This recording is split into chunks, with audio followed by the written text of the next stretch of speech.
She was worth $4 billion.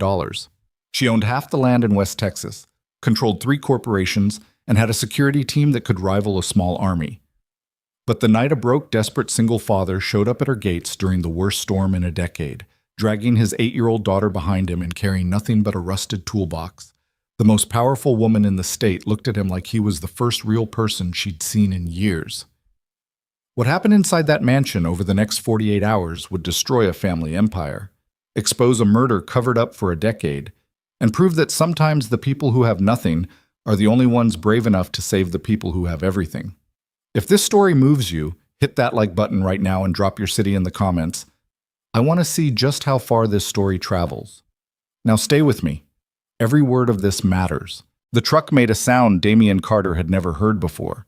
A deep, grinding moan from somewhere underneath the chassis, like metal bones snapping one by one, and then the steering wheel locked hard to the right. "Daddy?" Ellie's voice came from the passenger seat, small, careful. The voice of a kid who'd already learned that when things went wrong, you didn't scream. You got quiet. You watched your father's face and figured out how bad it was before he told you. Damien wrestled the wheel back straight, his knuckles white, rain hammering the windshield so hard the wipers couldn't keep up.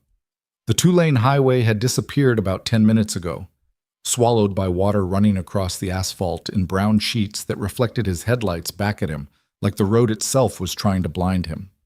"We're fine, Bug." "You always say that." "Because we always are." She didn't argue. She just pulled her knees up onto the seat and hugged the stuffed rabbit she'd been carrying since she was 3. The rabbit was missing an eye and most of its left ear, but Ellie treated it like the last valuable thing in the world, which, in a way, it was. Her mother had given it to her. Her mother who'd been dead for 4 years now, buried in a cemetery outside Hargrove, where the headstone was already starting to lean because Damien couldn't afford to have it reset. He checked the rearview mirror. Nothing behind them. Nothing ahead of them. Just water and darkness and the occasional flash of lightning that lit up the flat Texas landscape like a photograph. Mesquite trees bent sideways, fence posts standing in 2 feet of muddy runoff, a dead armadillo floating past a cattle guard. The GPS on his phone had died 20 minutes ago. Service out here was a joke on a good day. Tonight, with the storm cell sitting right on top of them like it had personal business with this particular stretch of highway, there was nothing. No signal, no map. Just the directions he'd scribbled on the back of a gas station receipt before they'd left Hargrove. Sinclair Ranch, County Road 412, gate code 7719. Be there by 9. It was already 10:15. The job had come through Ray Munoz, who ran the only hardware store left in Hargrove, and who'd been throwing Damien repair work for the past 2 years.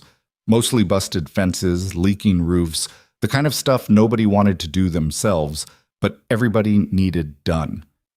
Ray had called that morning, talking fast the way he did when the money was good. "Listen, I got something. Big job. Private ranch outside Marfa. Owner needs emergency repair on some generator housing. Structural stuff, welding, the whole deal. Storm knocked part of the outbuilding sideways. They want it fixed before the next front comes through." "How big?" $5,000. Damien had been standing in his kitchen, staring at the stack of bills on the counter. Electric, water, the payment plan from the hospital that never seemed to go down no matter how much he sent them. $5,000 was more than he'd made in the last 2 months combined. Cash? Cash. But here's the thing, it's Sinclair Ranch. The pause that followed was the kind of pause that had weight to it. Even through the phone, Damien could feel Ray choosing his next words carefully. "Vivian Sinclair's place." "I know whose place it is, Ray." Everybody in West Texas knew whose place it was. Vivian Sinclair. The name showed up in newspapers, in whispered conversations at the feed store, and the kind of gossip that people shared with lowered voices and raised eyebrows. 30 years old. Billionaire. Inherited the Sinclair family's energy and land empire after some kind of family tragedy nobody could agree on the details of. Some people said she was brilliant. Some people said she was dangerous. Most people said both, and then changed the subject. What everybody agreed on was simpler. Nobody lasted long out at that ranch. Workers came and went. Staff rotated every few months. The security team was the only constant, big men in dark SUVs who came into town for supplies and never made small talk. I know the rumors, Damien said. I also know my daughter needs new shoes and I'm 3 months behind on the electric. Just be careful. And Damien, she specifically asked for someone who could do structural welding. Not a lot of guys out here can do that. This is your skill set. Don't blow it. So here he was, driving into a storm with his 8-year-old daughter because he couldn't afford a babysitter, and he sure as hell couldn't afford to turn down $5,000. Father of the Year. The truck groaned again. Damien felt the transmission slip, catch, slip again. He'd rebuilt this transmission himself 18 months ago using parts he'd pulled from a junked F-150 behind the Dairy Queen in Fort Stockton. It wasn't pretty work, but it held. Most of the time. Daddy, I can see a light. He leaned forward, squinting through the rain. She was right. Way out ahead of them, maybe half a mile off the road, there was a glow. Not sharp, not bright, but steady. The kind of light that meant a building. A big one. That's it, Bug. That's where we're going. The gate appeared out of the darkness like something from another world. 12 feet of wrought iron, flanked by stone pillars with security cameras mounted on top, the lenses catching the lightning and blinking like mechanical eyes. Behind the gate, a paved road, actual pavement, not the crumbling asphalt they'd been driving on, stretched toward the light in the distance. Damien pulled up to the keypad and rolled down his window. Rain immediately soaked his left arm and shoulder. He punched in the code Ray had given him. Nothing happened for 3 long seconds. Then a buzz, a click, and the gate swung inward slowly, like the ranch was deciding whether or not to let him in. The driveway was a 1/4 mile long, lined with fencing that looked new, expensive, the kind of fencing that cost more per foot than Damien made in a day. Beyond it, even through the rain, he could make out the shapes of outbuildings. A massive barn, what looked like a horse stable, some kind of equipment shed with its roof partially caved in. That would be the job. And then the house. Damien had seen nice houses. He'd worked on nice houses. He'd replaced copper pipes in a ranch home outside Alpine that had a swimming pool and a home theater. But this wasn't a nice house. This was something else entirely. 3 stories of stone and timber, sprawling across the landscape like it had grown there, with floor-to-ceiling windows that glowed warm amber against the storm. A covered porch wrapped around the front, supported by massive cedar beams. There were at least 4 chimneys that he could count, and the front entrance was framed by iron lanterns that threw flickering shadows across the stone. "Daddy," Ellie whispered, "is this a hotel?" "No, baby. Someone lives here." "Just one person?" "I think so." Ellie pressed her face against the window. "That's sad." He pulled the truck up to the front of the house and killed the engine. For a moment they just sat there, listening to the rain pound the roof and the wind push against the doors like something trying to get in. "Okay, here's the plan. We go inside, I talk to the lady who owns this place. I figure out the job, and you sit somewhere quiet with your book and your rabbit. Deal?" "What if she's mean?" "Then I'll be polite, and she'll be mean, and I'll fix her building, and we'll go home with money. That's how jobs work." "That's depressing." "You're 8. You don't get to use that word yet." She grinned at him. A quick flash of her mother's smile, the one that always hit him like a sucker punch. And then they were out of the truck and running through the rain toward the porch. The front door opened before Damien could knock. The man standing there was big, not tall big, thick big. The kind of build that came from years of serious physical work, or serious physical training, or both. He wore a black polo shirt tucked into black tactical pants, and there was a radio clipped to his belt and an earpiece curling up from his collar. "You Carter?" The man's voice was flat, professional. The voice of someone who asked questions he already knew the answers to. "Yeah, sorry I'm late. Storm." "Come in." The man stepped aside. Damien guided Ellie through the doorway and immediately felt the temperature change. Warm, dry air that smelled like wood smoke, and something else. Something expensive that he couldn't identify. The foyer was enormous. Stone floors, high ceiling, a staircase that curved upward into shadow. There was art on the walls. Big, abstract pieces that probably cost more than his house. Ellie pressed closer to his leg. The security man, because that's clearly what he was, looked at Ellie for a moment with an expression that might have been surprise, or might have been disapproval. Hard to tell. She wasn't mentioned. Couldn't find a sitter. She won't be any trouble. Miss Sinclair doesn't... Marcus. A voice from somewhere deeper in the house. Female. Clear. The kind of voice that didn't need to be raised to be heard. Let them in. Both of them. Marcus, the security man, didn't argue. He just nodded once, stepped aside further, and gestured toward a hallway on the left. They followed the hallway past a living room that could have held Damien's entire house inside it, past a kitchen with an island bigger than his truck bed, past windows that looked out onto the storm like they were screens showing a movie about the end of the world. Ellie held his hand tight, her wet shoes squeaking on the stone floor, her eyes wide and moving everywhere. The hallway ended at a study, or an office, or a library.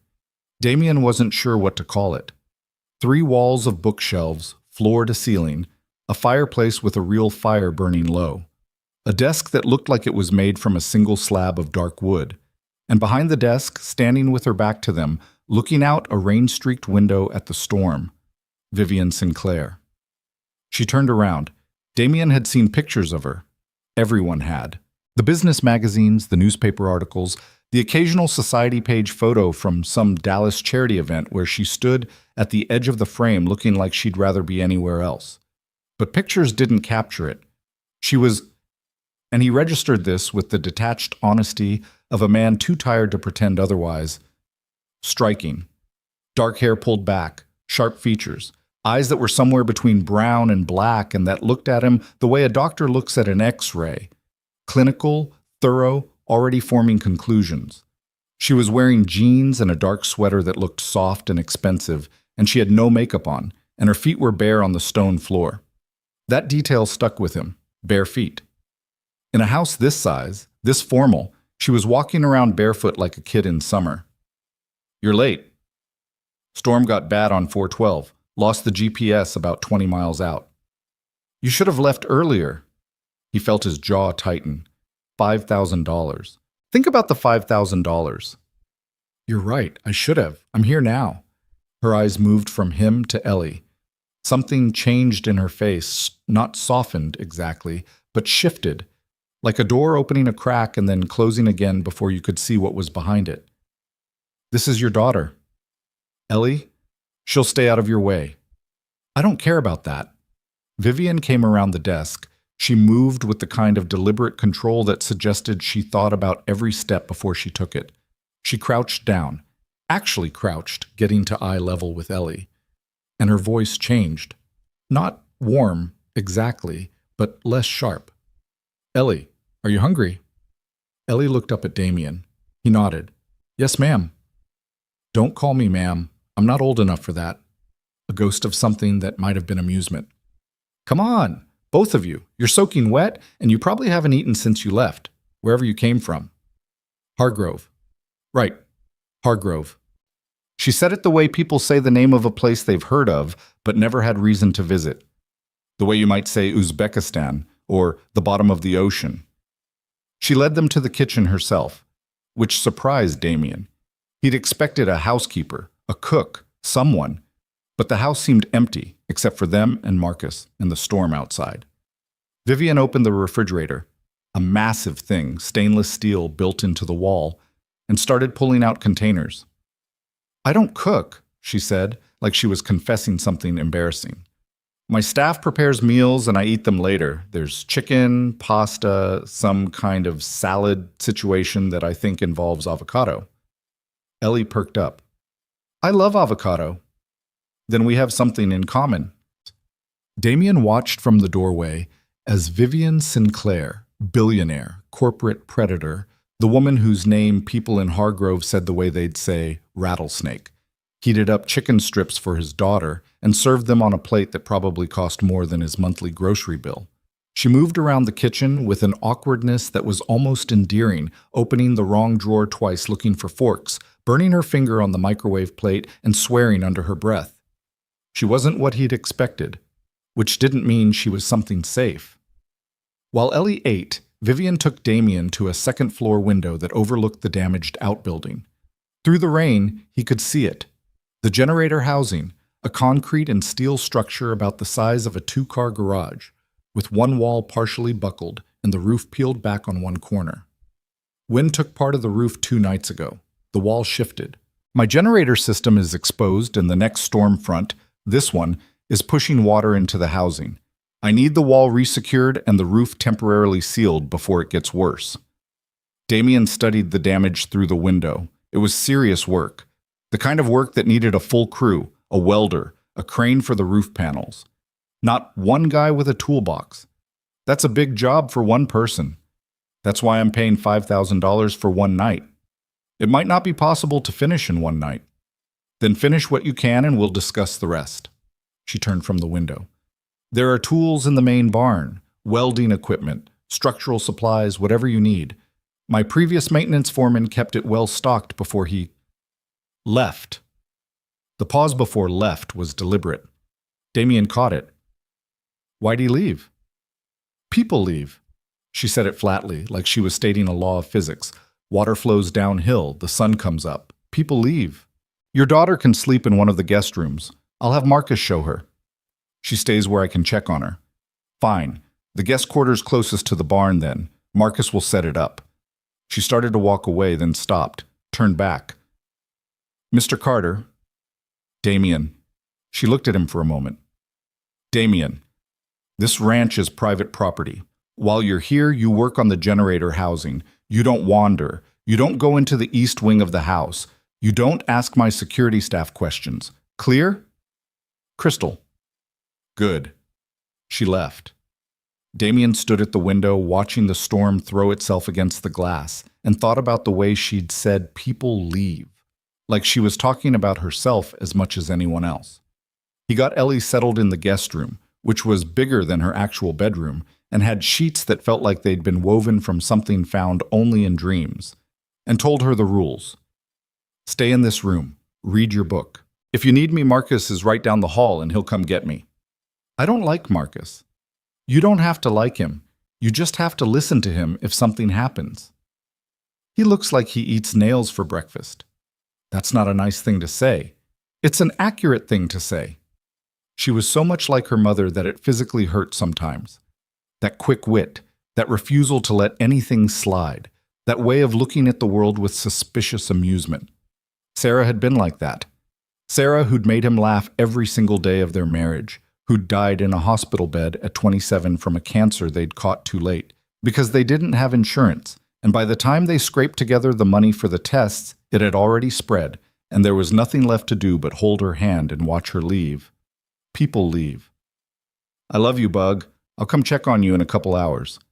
Love you, Daddy. He kissed the top of her head, grabbed his toolbox from the truck, and headed out into the storm. The work was brutal. The generator housing wall had shifted about 8 inches off its foundation, and the steel reinforcement plates along the top had buckled like tin cans. Rain was pouring through the gap where the roof had peeled back, pooling around the base of the generator units.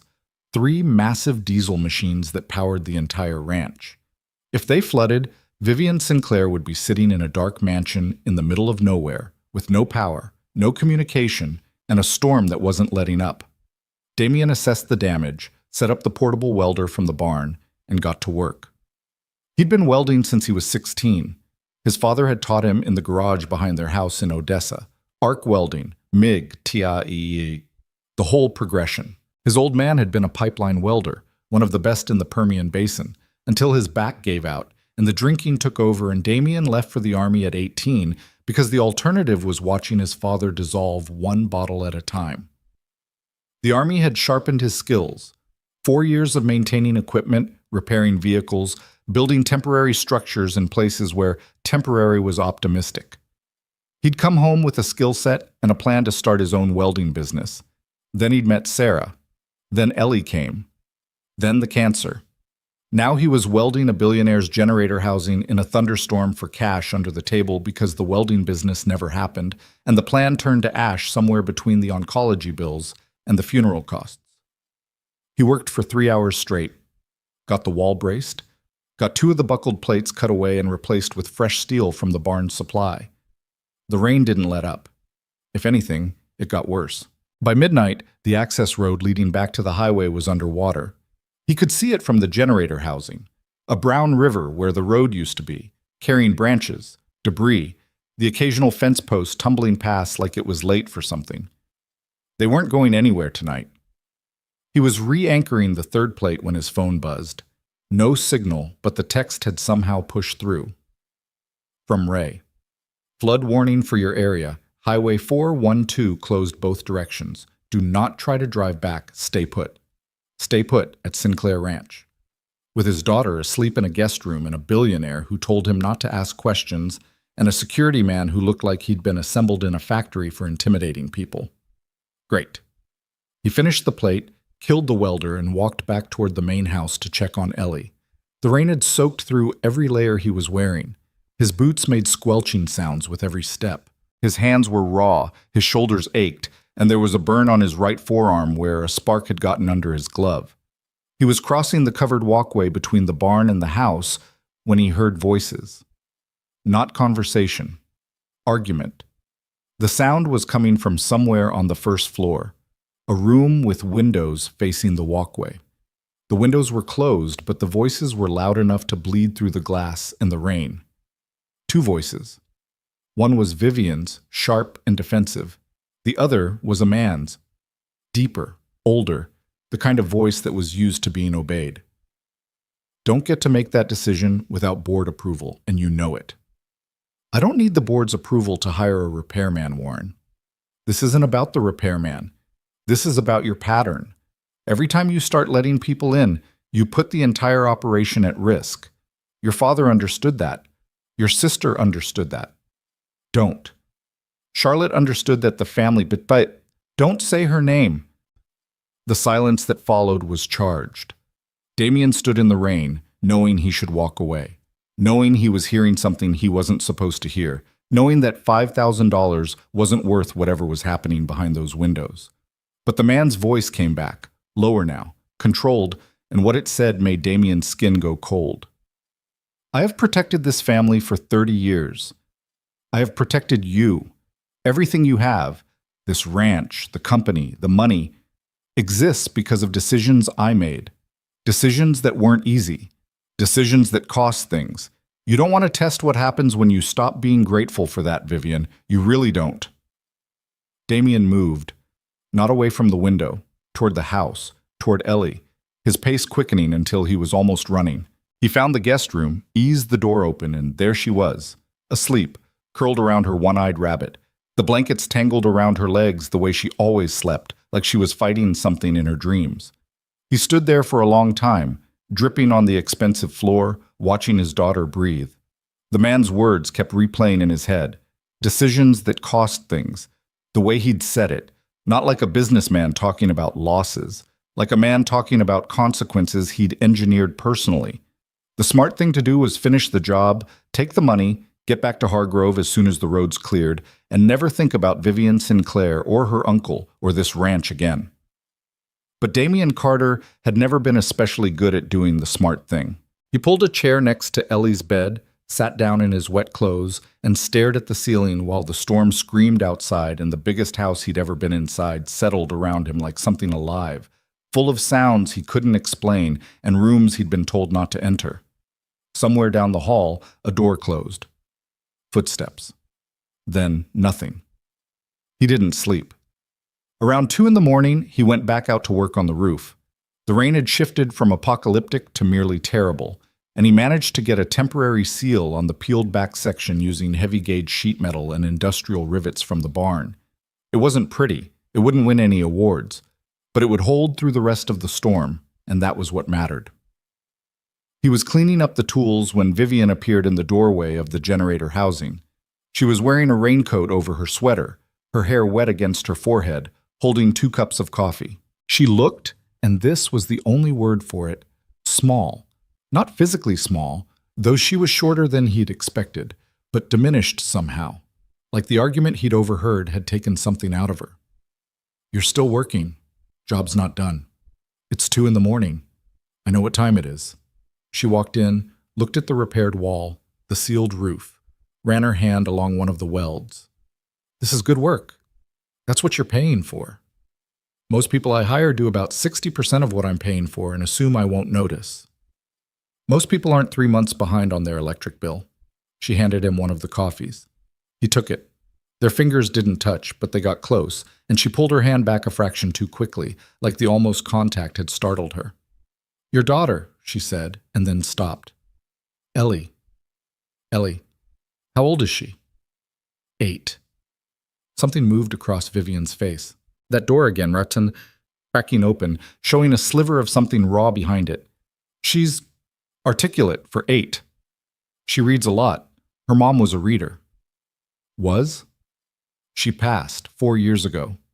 Vivian didn't say she was sorry, didn't offer the standard condolences that people hand out like cheap business cards at a funeral.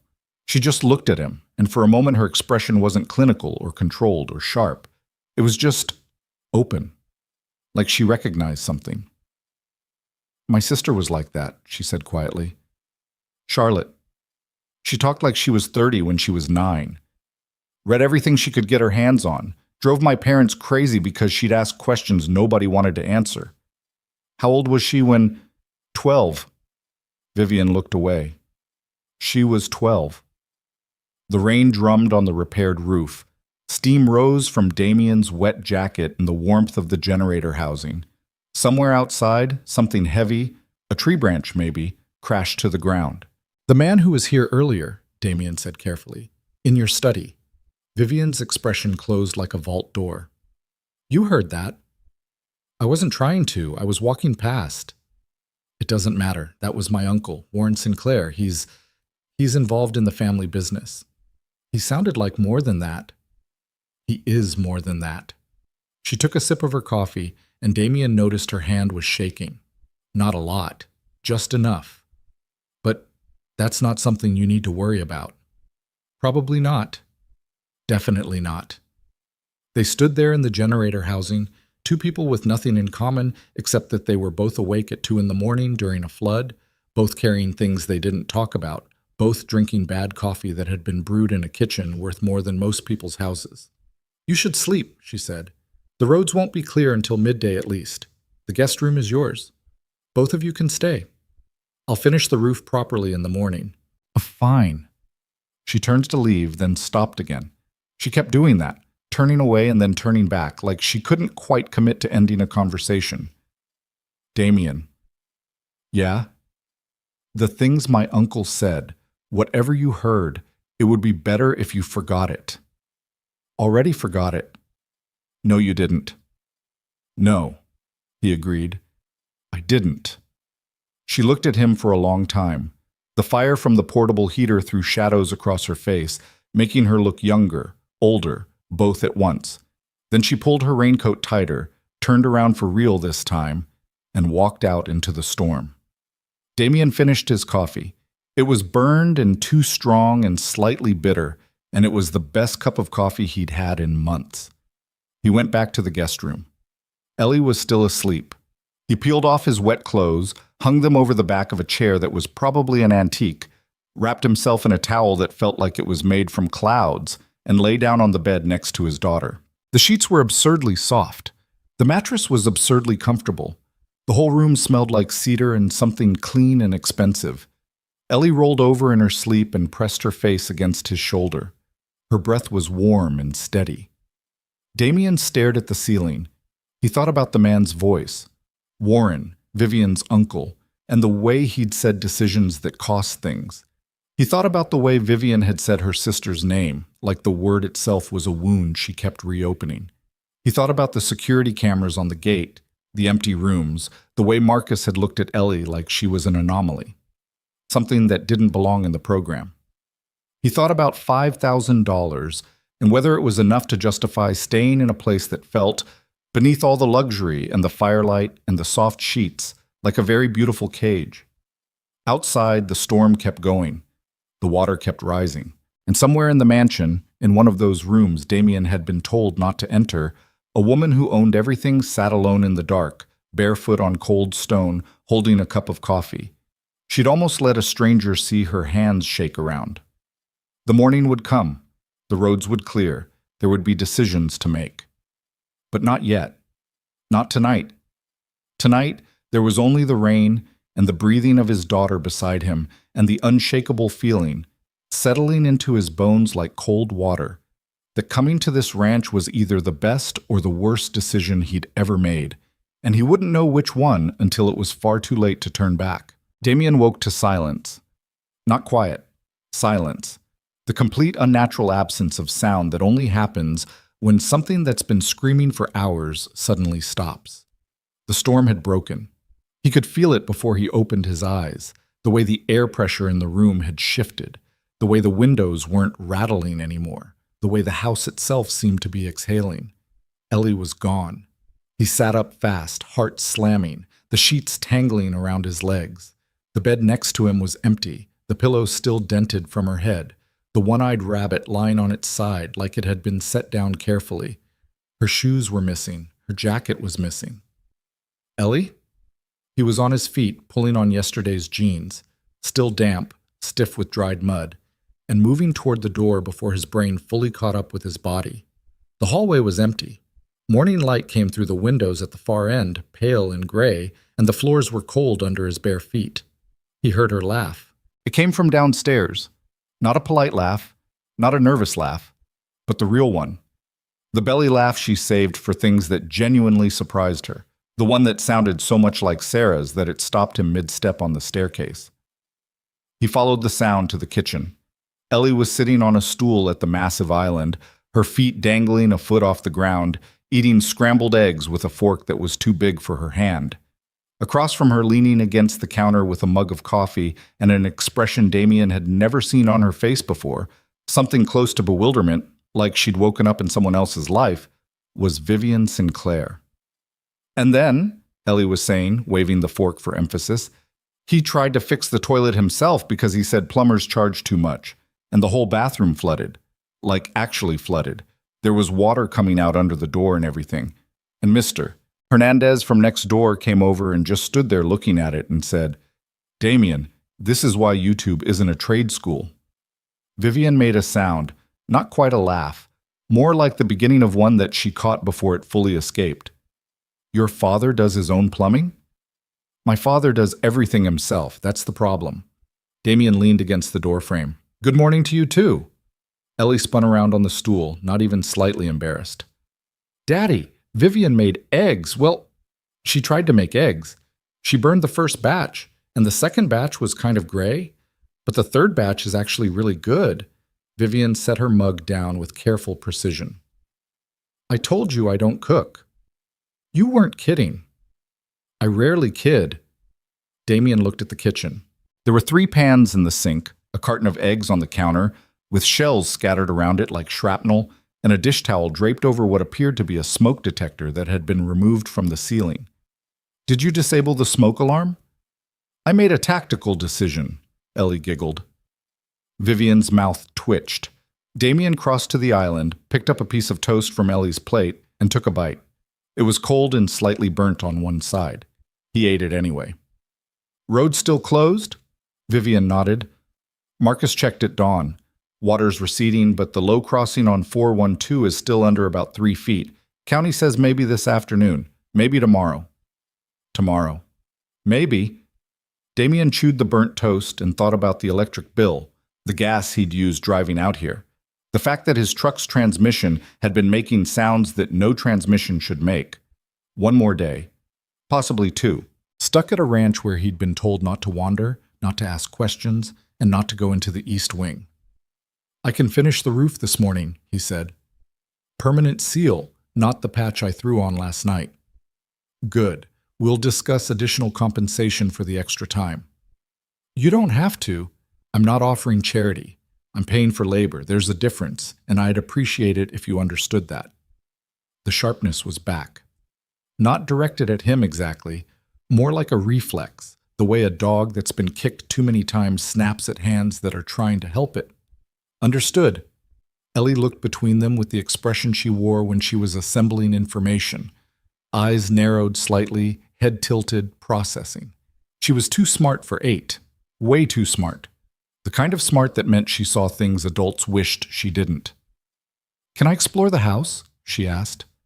"No," Damien said. "Some of it?" Vivian said at the same time. They looked at each other. The West Wing is fine, Vivian said. The library, the sunroom, the media room. Marcus can show her. I don't need a babysitter. You absolutely need a babysitter, Damien said. You're 8. You keep saying that like it means something. Vivian looked at Ellie with an expression that Damien couldn't quite read. It was intense and fragile at the same time, the way someone looks at a photograph of something they lost. You remind me of someone, Vivian said quietly. Who? Someone who asked too many questions, too. Ellie considered this. Did they get answers? The pause lasted just a beat too long. Sometimes. Damien took Ellie to brush her teeth. They'd packed a go bag because he'd learned a long time ago that when you had a kid, you always packed a go bag, and then handed her off to Marcus, who received the assignment with the enthusiasm of a man being asked to defuse a bomb. She's 8, Damien told him. I'm aware. She's going to talk a lot. I'm aware of that too. Just don't let her near anything breakable, or expensive, or electrical. That eliminates most of the house. Then you're starting to understand the challenge. Marcus looked down at Ellie. Ellie looked up at Marcus. They regarded each other the way two generals might regard each other across a battlefield, with respect, suspicion, and the mutual understanding that this was going to be a long day. Damien went back to the generator housing. In the daylight, the damage was worse than he'd thought. The temporary seal he'd put on the roof was holding, but barely. The sheet metal was already bowing under the weight of pooled water from last night's rain. The wall repair was solid, though. Good welds, clean lines. His father would have approved, and his father didn't approve of much. He spent the morning on the roof. Real repair this time, cutting away the peeled section, measuring and fitting new panels from the barn supply, welding them into place with clean runs that would hold through anything short of a tornado. The work was physical and demanding and exactly what he needed, because it kept his hands busy and his mind occupied and stopped him from thinking about the conversation he'd overheard the night before. It didn't work. He thought about it anyway. Warren Sinclair, the uncle. The voice that had made Vivian Sinclair, a woman worth $4 billion, a woman who ran corporations and employed hundreds of people and owned land that stretched from here to the horizon, sound like a scared kid being scolded. Decisions that cost things. Around noon, he climbed down from the roof to get water and found Vivian standing at the barn entrance, watching him. How long have you been standing there? Long enough to see you nearly fall off that roof twice. I didn't nearly fall. I adjusted my footing. Aggressively. He wiped his face with his shirt. She was wearing different clothes today. A white button-down, sleeves rolled to the elbows, dark pants. Business clothes. Like she'd had a meeting or was expecting one. But her feet were in boots that looked like they'd never touched actual dirt, and her hair was down, falling past her shoulders in a way that made her look less like the magazine photos and more like a person. Your daughter asked Marcus to teach her how to use the security radio, Vivian said. He said no. She asked him 12 more times. He's currently teaching her the NATO phonetic alphabet. That sounds about right. She also found my library and pulled about 30 books off the shelves. She said she was organizing them by how interesting the covers looked. I'll put them back. Don't. It's the first time anyone's actually touched those books. They walked to the barn together so Damien could get more welding rods. Inside, the barn was as immaculate as the house. Concrete floors, industrial shelving, every tool organized and labeled. But in the back corner, behind a row of storage cabinets, Damien noticed something. A wall of photographs. They were pinned to a corkboard, the old-fashioned kind, not the carefully curated gallery walls inside the mansion. Snapshots. A woman in her 30s, dark-haired, laughing on a horse. A man in a suit, stern-faced, standing in front of an oil derrick.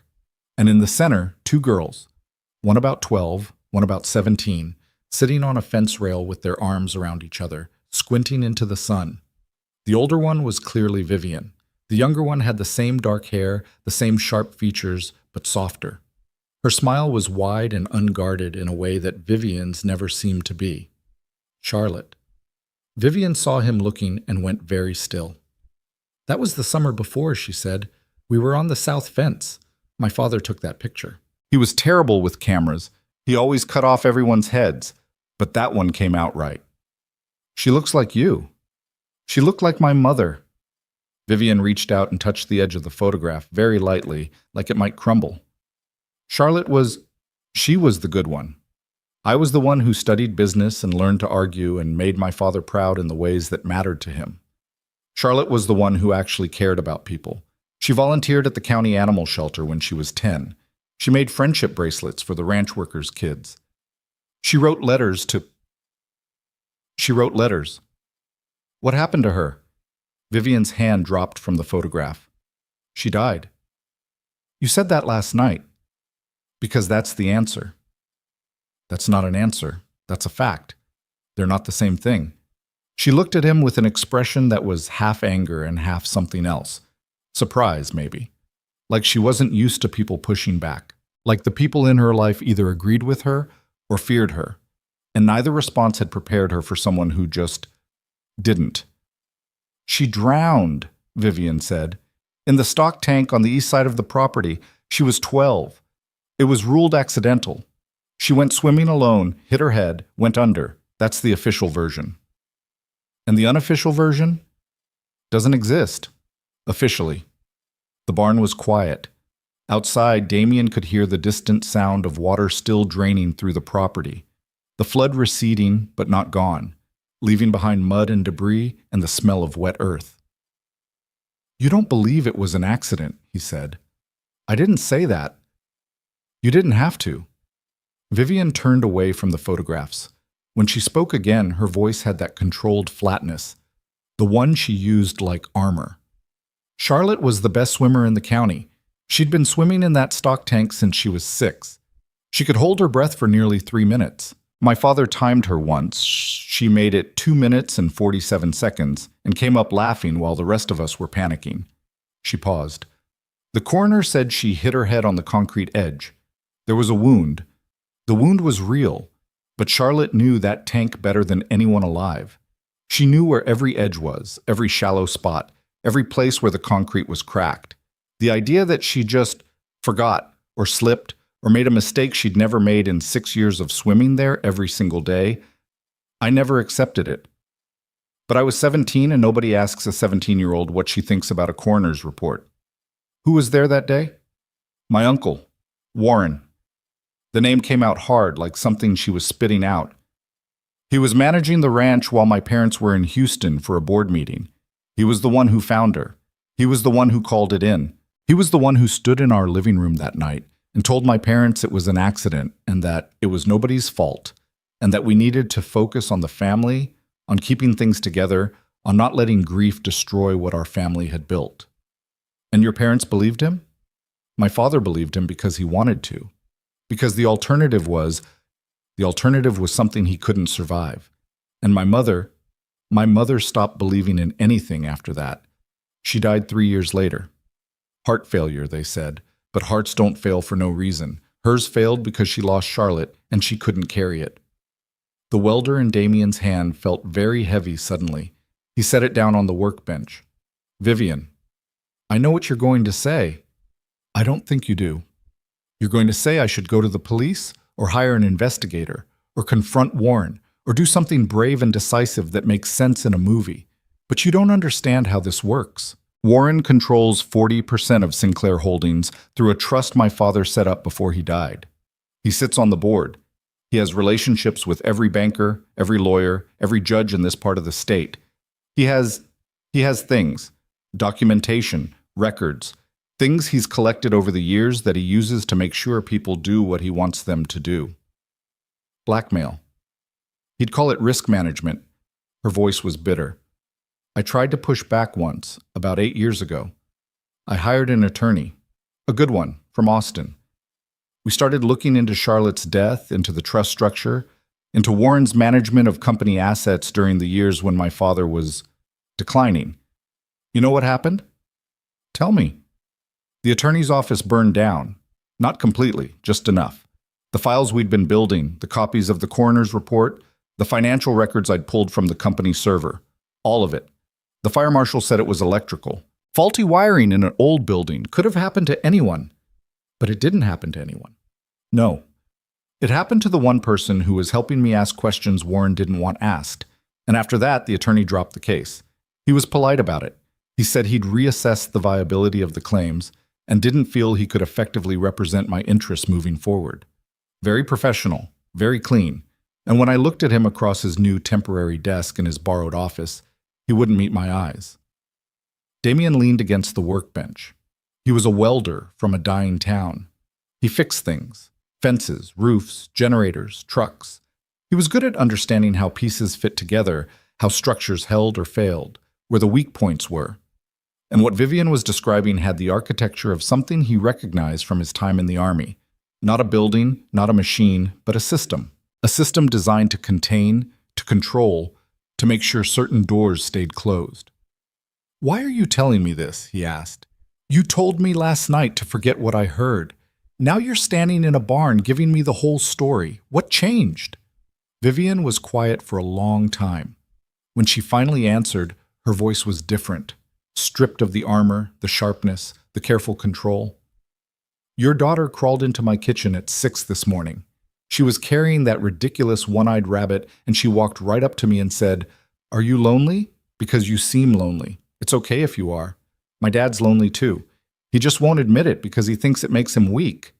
And then she asked me if I had any cereal." Damien closed his eyes. "I'm going to have a conversation with her about boundaries." "Don't you dare. It was the most honest thing anyone has said to me in 10 years.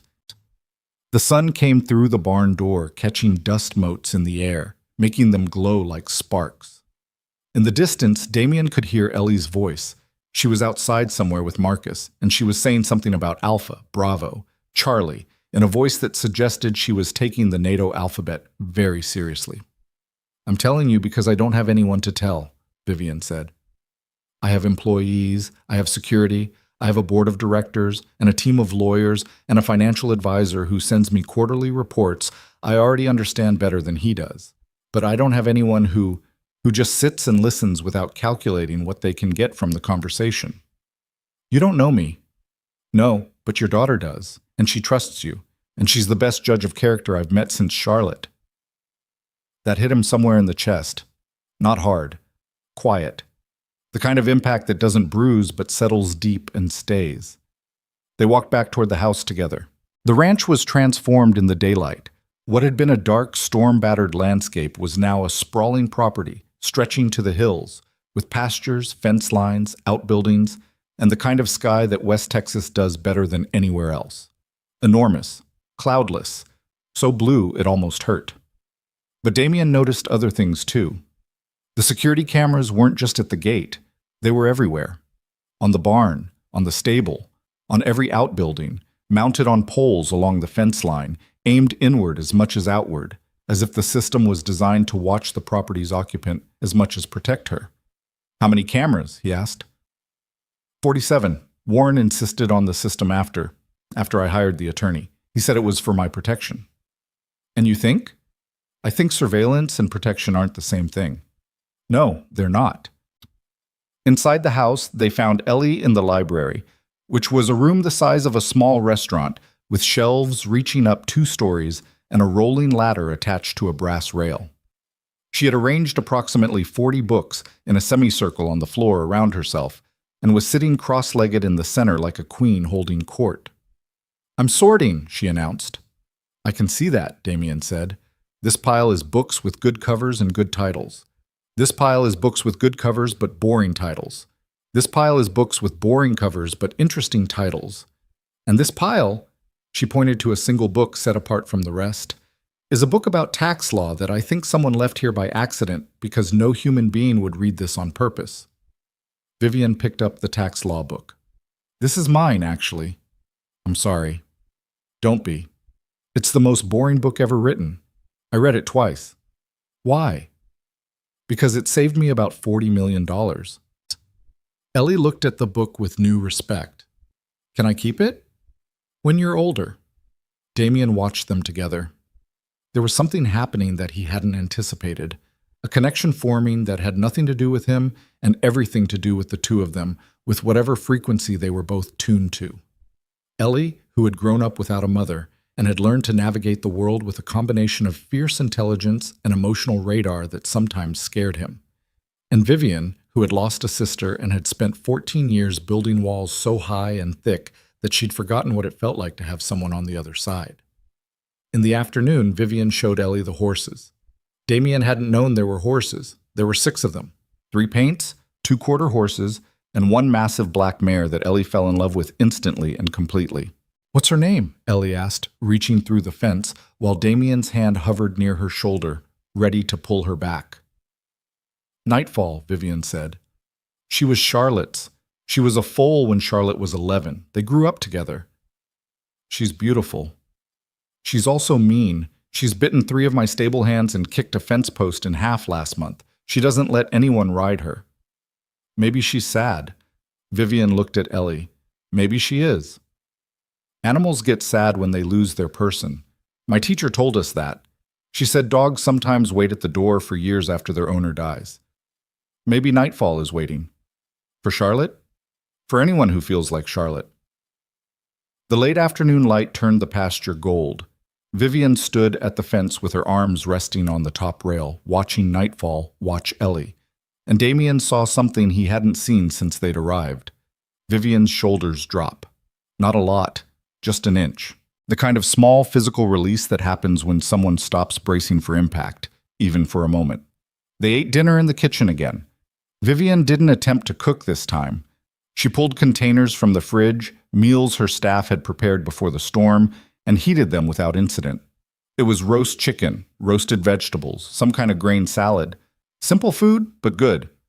Ellie ate with the dedication of a kid who'd spent the afternoon running around a ranch and was now refueling. "Marcus taught me the whole alphabet," she said between bites. "Alpha, Bravo, Charlie, Delta, Echo, Foxtrot." "We get it," Damien said. "Golf, hotel." "It's not golf," Marcus said from the doorway, where he was standing with his arms crossed. "It's golf." "That's what I said. You said it wrong." "Did not." "Did." Damien looked at Marcus. Marcus looked at Damien. Something passed between them. Not friendship, not yet, but the shared recognition that Ellie had, in the span of 12 hours, done something that Vivian's money and authority and the weight of the Sinclair name had never accomplished. She'd made Marcus almost human. After dinner, Ellie fell asleep on the library couch with her head on a pillow that was probably worth more than Damien's truck. He carried her upstairs, put her in the guest bed, tucked the rabbit under her arm, and stood there for a moment doing the thing he did every night, cataloging her breathing, counting the seconds between each inhale, making sure the universe was still working the way it was supposed to. When he came back downstairs, Vivian was in the study. She was standing at the window again, same position as the night before, looking out at the darkness. But this time the darkness was quiet. No storm. No rain. Just the vast West Texas night, studded with stars that you could only see from places this far from anywhere. "She's asleep," Damien said. "Good." He should have gone to bed. The roof was finished. The roads might be clear by morning. There was nothing left to do here except sleep and leave. But he didn't go to bed. "Can I ask you something?" he said. "You've been asking me things all day." "One more." She turned from the window. The fire had burned down to embers, and the room was lit mostly by a desk lamp that threw warm shadows across the bookshelves. She looked tired in a way that went beyond not sleeping. The kind of tired that settles into your bones over years, not hours. "Charlotte, you said she wrote letters?" "Yes." "To who?" Vivian sat down in the chair behind her desk. It was too big for her, a chair built for a larger person, probably her father, and she looked somehow younger sitting in it, like a kid playing at being an adult. "To everyone." Charlotte wrote letters constantly. To friends, to pen pals, to authors whose books she'd read, to politicians she disagreed with. She had this idea that if you wrote things down, they became real, like putting words on paper made them permanent, made them true. "Where are the letters?" "Most of them were sent. She mailed everything." "Most?" Vivian looked at him, that sharp, clinical look, but underneath it, something else. Something that might have been hope, and might have been fear, and might have been both. "After Charlotte died, I found a box under her bed. A shoebox. It had letters in it, ones she'd written but never sent. I was 17. I was destroyed. I couldn't function. I put the box in a closet and I didn't look at it for years. But you looked eventually. When I was 25, after my parents were both gone, after Warren had consolidated his control over the company, after I'd started to wonder, what was in them? Vivian opened a drawer in her desk. She pulled out a key, small, old-fashioned, the kind that opens a padlock, not a deadbolt. She held it up. Charlotte wrote a letter to me, dated 3 days before she died. She was 12, remember? 12 years old. And she wrote me a letter that said she'd seen something. At night, Uncle Warren in my father's office, going through files, moving papers. She said she watched him through the door crack. She said he was taking documents and putting them in his briefcase, and that when he left, he locked the office with a key that wasn't his. The room was very quiet. The embers in the fireplace popped once, twice. She said she was scared. She said she didn't know who to tell because Warren was family, and you're supposed to trust family. She said she was going to tell me when I got home from a school trip I was on that week. But she died before you got home. 3 days before. Damien sat down in the chair across from the desk. It was a leather chair, cracked and worn, and it creaked under his weight. You're telling me a 12-year-old girl caught your uncle stealing documents from your father's office, and 3 days later she drowned in a stock tank she'd been swimming in safely for 6 years. I'm telling you what the letter said. And you've been carrying this alone for how long? 7 years since I opened the box. Vivian, don't. Don't what? Don't look at me like that. Like I'm someone who needs to be fixed. I'm not broken. I'm careful. There's a difference. No, there isn't. Not when careful means you're living in a house full of cameras your uncle installed, surrounded by security you can't fully trust, holding a dead girl's letter in a locked drawer, and doing nothing about it because the man who might have killed her controls half your company. The words hung in the room. Damien hadn't meant to say them like that. Blunt, unfiltered, the way he talked to Ray when Ray was being stupid about something at the hardware store. But the words were out, and they were true. And Vivian was staring at him with an expression that looked like it had been hit by something it hadn't expected. You don't know anything about my situation. I know a cage when I see one. I've been in one myself for 4 years. Mine's made of medical debt and funeral costs in a town that's dying around me. Yours is made of money and marble floors and a security system that watches you sleep. But they're both cages. She stood up, walked to the fireplace, stood there with her back to him, her hands gripping the mantel. If I move against Warren, he'll destroy me. He's told me that. Not in those words. He doesn't make threats. He makes observations. It would be unfortunate if certain information became public. The board would have concerns if they knew about certain vulnerabilities. He has files on me. Things from when I was younger, when I was making mistakes, when I was lost, after Charlotte, after my mother. He collected everything. What kind of things? Does it matter? He has them. That's the point. He has enough to remove me from the board, to freeze my assets, to turn every business partner I have against me. He's been building this for years. It's what he does. He doesn't attack. He accumulates. And then he waits. Damien thought about his army training, about the way certain operations were designed, not as direct assaults, but as sieges. Slow strangulation, cut off the supply lines, control the information, isolate the target from allies, and wait until they surrender or collapse. That was what Warren Sinclair had built around his niece. Not a prison with bars, a prison with leverage. Charlotte's letter, he said. Is that the only evidence? I don't know. I never had the resources to find out. Every time I tried to investigate, something happened. The attorney. Then a private investigator I hired. He returned my retainer after 2 weeks and said the case wasn't worth pursuing. Then a journalist I contacted. She published one story about Sinclair Holdings' financial irregularities and was fired from her paper within a month. He has reach. He has reach, he has money, he has patience, and he has the thing that makes all of that work. He has the appearance of respectability. Warren Sinclair donates to hospitals. He sits on charity boards. He shakes hands with governors. He's the kind of man who destroys people on Monday and gives a speech about integrity on Tuesday, and nobody sees the contradiction because nobody's looking. Damien was quiet for a long time. The fire was almost out.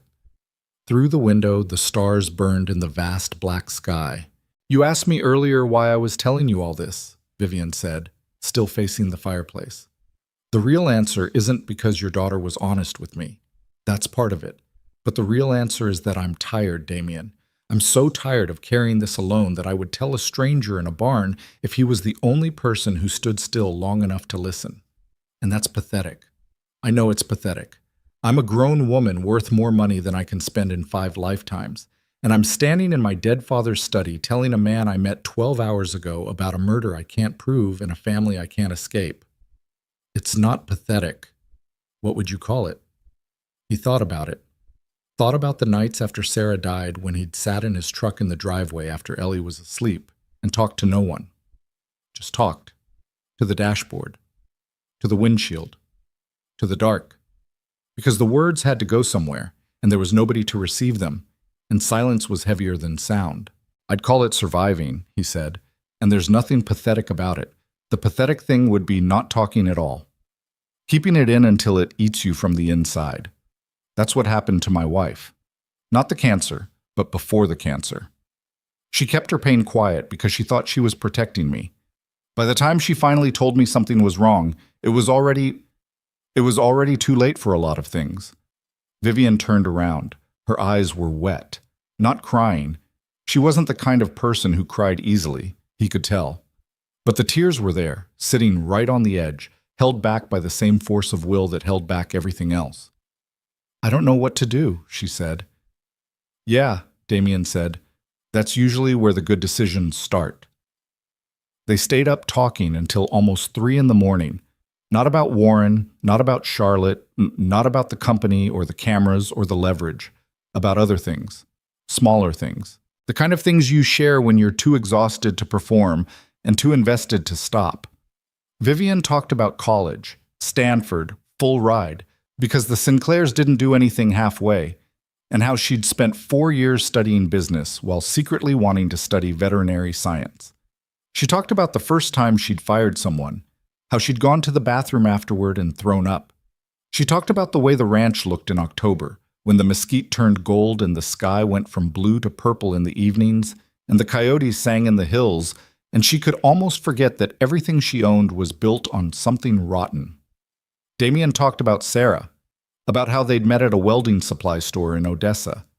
She'd been buying steel rods for a sculpture she was making in her community college art class, and he'd helped her load them into her car, and she'd looked at him and said, "You carry things well. You must practice." About how she'd laughed at her own jokes and cried during dog food commercials and made the worst chili in Texas and insisted it was a secret family recipe.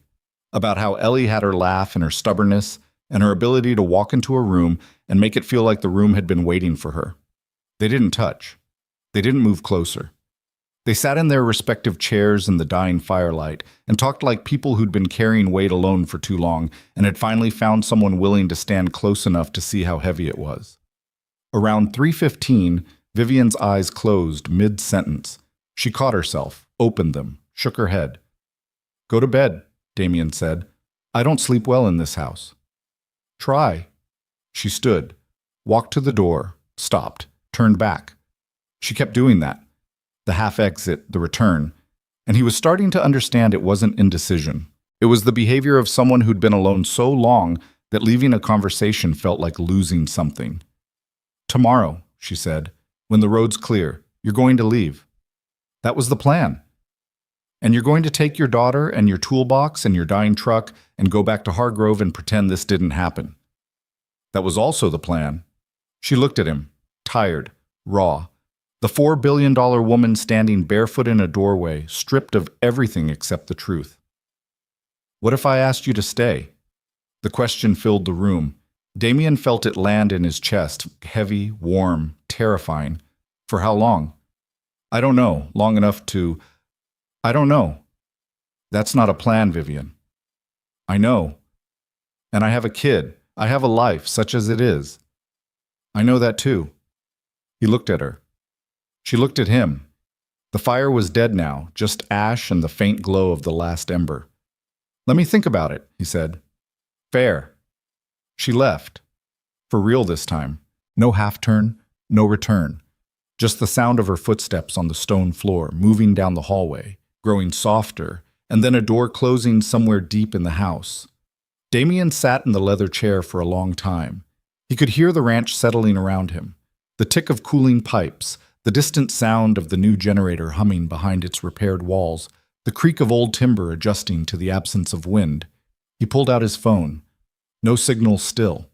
But the Notes app worked, and he opened it and typed a single line. Not because he was going to do anything with it, but because, like Charlotte, he believed that writing things down made them real. She asked me to stay. He deleted it, typed it again, deleted it again. Then he went upstairs, lay down next to his sleeping daughter, and stared at the ceiling until the first gray light of morning crept through windows that cost more than his annual income. And the ranch woke up around him like something that had been holding its breath all night and was finally, reluctantly, starting to breathe. He stayed. Not because she asked, at least that's what he told himself during those first few days, that the decision was practical, financial, the kind of cold calculation a man with an empty bank account and a daughter who needed things had to make. Vivian offered him a contract, legitimate work, structural repairs on the ranch's aging outbuildings, welding jobs that had been piling up for months because nobody she hired lasted long enough to finish them. $2,000 a week, plus room and board for him and Ellie, plus access to the ranch's workshop and welding equipment. It was more money than he'd seen in years. It was also, and he knew this even as he shook her hand in the study on the morning the roads finally cleared, the kind of arrangement that had nothing to do with money and everything to do with the way Vivian Sinclair looked at his daughter like she was seeing someone who'd been gone for 14 years. Ray Munoz had opinions about it. "You're out of your mind," Ray said when Damien called him from the ranch landline, because cell service was still a fantasy this far out. "Nobody stays at Sinclair Ranch, Damien. The last guy who took a long-term job there quit after 3 weeks and wouldn't tell anyone why. Just packed his stuff and drove to El Paso and got a job at a car wash." A car wash. You know how scared you have to be to choose a car wash over $2,000 a week? I'm not scared. That's because you don't know enough yet to be scared. Thanks for the encouragement, Ray. I'm not encouraging you. I'm telling you that the Sinclair family has a history that goes back 30 years, and none of it is good, and the parts that aren't bad are worse. Warren Sinclair alone. Do you know what that man did to the Hendricks family when they tried to dispute a land survey? He buried them in litigation for 4 years. 4 years, Damien. They lost their ranch, lost everything. And Warren did it from a golf course in San Antonio without breaking a sweat. I know about Warren. You don't know about Warren. You know what Warren lets people know. There's a difference. There's a big difference. Damien thought about the phone call he'd overheard during the storm, the voice in the study, decisions that cost things. He thought about Charlotte's letter in the locked drawer. He thought about 47 cameras watching a woman who was supposedly their owner. "I'll be careful," he said. Famous last words. He hung up and went to find Ellie, who was in the stable with Vivian, standing at the fence rail, talking to Nightfall in a low, steady voice that she said was her hoarse, whispering voice, and that Damien said was just her regular voice, but quieter. "She let me touch her nose," Ellie announced. "Nightfall hasn't let anyone touch her in 3 years," Vivian said, and there was something in her voice, a crack, thin as a hair, running through the careful surface. "Maybe she was waiting for the right person," Ellie said. "Maybe." The first week passed in a rhythm that surprised Damien with its normalcy. He worked during the day, repairing fence brackets along the south pasture, re-welding the support beams on the equipment shed, fixing a corroded water line that ran from the main well to the horse stable.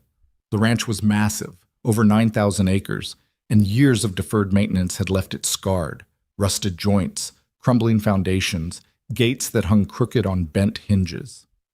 It was the kind of work he understood in his bones, the kind of work that had clear problems and clear solutions, where you could see progress at the end of each day in the form of something that stood straighter or held tighter or didn't leak anymore. Ellie, meanwhile, had colonized the library. Vivian had given her unrestricted access to the bookshelves, all of them, including the ones on the second level that required the rolling ladder, and Ellie had responded by building what she called her reading fortress, a semi-permanent installation of cushions, blankets, and strategically positioned books that occupied the entire southeast corner of the room. "She's reading at a 6th grade level," Vivian told Damien one evening, standing in the library doorway, watching Ellie work through a book about marine biology. "Maybe higher." "Her teachers say she's advanced." "Advanced is an understatement. She asked me yesterday what compound interest was. When I explained it, she said, so it's basically money having babies, which is actually a more accurate description than most economics textbooks give." Damien watched his daughter from across the room. She was mouthing the words as she read, her lips moving slightly, the way Sarah used to do. He hadn't noticed her doing that before. "She reminds you of Charlotte," he said. It wasn't a question. Vivian didn't answer it like one. Charlotte used to do that, build nests. She called them her thinking spots. She'd pile blankets and books and pillows into a corner and sit there for hours, reading, writing her letters. My mother used to say Charlotte was building herself a second world because the first one wasn't interesting enough. Was it? No, the first world was full of adults keeping secrets and pretending everything was fine. Charlotte knew it wasn't fine. She was 12 and she knew more about what was happening in this family than most of the adults did. Vivian paused. That's what got her killed. It was the first time she'd used that word. Not died, not drowned, killed. Damien looked at her. She looked back at him, and there was no armor in her expression, no clinical distance, just the raw face of a woman who had spent 14 years holding a truth she couldn't prove and couldn't release. "I know what I said," she told him. "Yeah, you do." The second week was when things started to shift. It began with Warren. Damien was underneath the waterline junction near the east fence, a job that required him to lie on his back in a shallow trench and weld a corroded coupling while mud seeped into his clothes, when a black SUV pulled through the main gate. Not Marcus's vehicle, a different one. Bigger, newer, with tinted windows so dark they looked painted on. He watched from the trench as the SUV pulled up to the main house. A man got out of the back seat, not the driver, a passenger. Tall, late 60s. Silver hair cut short, a navy suit that looked wrong on a ranch in the same way a tuxedo looks wrong at a gas station. He moved with the unhurried confidence of someone who owns the ground he's walking on, or at least believes he does, which amounts to the same thing. Warren Sinclair. Damien had never seen him in person, only heard the voice through rain-streaked glass. But he recognized the posture, the proprietary way the man looked at the property as he walked toward the front door, not with admiration, not with nostalgia, but with the cold assessment of someone calculating value. A second man got out of the SUV, younger, thick, wearing the same kind of tactical clothing Marcus wore. He stayed by the vehicle, arms crossed, eyes scanning the property behind dark sunglasses. Damien pulled himself out of the trench and headed for the house. He found Marcus in the hallway outside the study, standing with his back against the wall and his jaw tight. "Warren's here," Damien said. "I noticed." "Is that normal?" Marcus looked at him. The security man's face was its usual blank slate, but something in his eyes was different, a tension that hadn't been there before. "He comes when he comes. He doesn't announce it." "And that doesn't bother you?" "What bothers me isn't your concern." Through the study door, Damien could hear voices. Vivian's, controlled and tense. Warren's, measured, expansive. The voice of a man who is making a speech more than having a conversation. "Simply asking you to reconsider the Permian Basin leases. The board has concerns about the timeline, and frankly, Vivian, your unwillingness to discuss this in a formal setting is creating an impression that you're not what? Not cooperative? Not obedient? Not focused. That's the word I'd use. The board would say you're distracted. They'd point to the fact that you're out here, on this ranch, instead of in Dallas or Houston, where the actual business is being conducted. They'd mention the spending. This property alone costs $400,000 a year to maintain. And the return is, this property is mine, not the company's, mine. Everything is connected, sweetheart. That's what your father understood. Personal assets, corporate assets. The distinction is a formality. When the family thrives, you thrive. When you isolate yourself, the family suffers. The word sweetheart made Damien's hands tighten into fists, not because of what it meant, but because of how it was used. Like a leash, like a tool, like a word designed to make a 30-year-old woman feel like a child who didn't know her place. I need to go in there, Damien said. Marcus shook his head.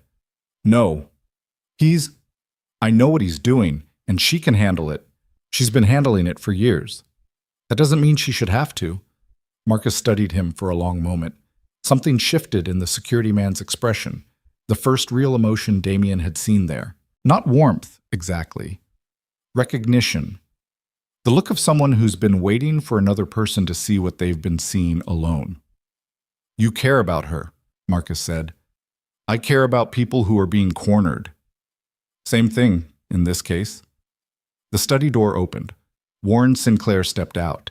He was exactly what Damien had expected, and nothing like what he'd expected, both at once. Up close, he looked like money. The kind of groomed, maintained, carefully preserved appearance that came from decades of expensive haircuts, tailored clothing, and the particular confidence that grows in people who've never been told no by anyone who mattered. But his eyes were wrong.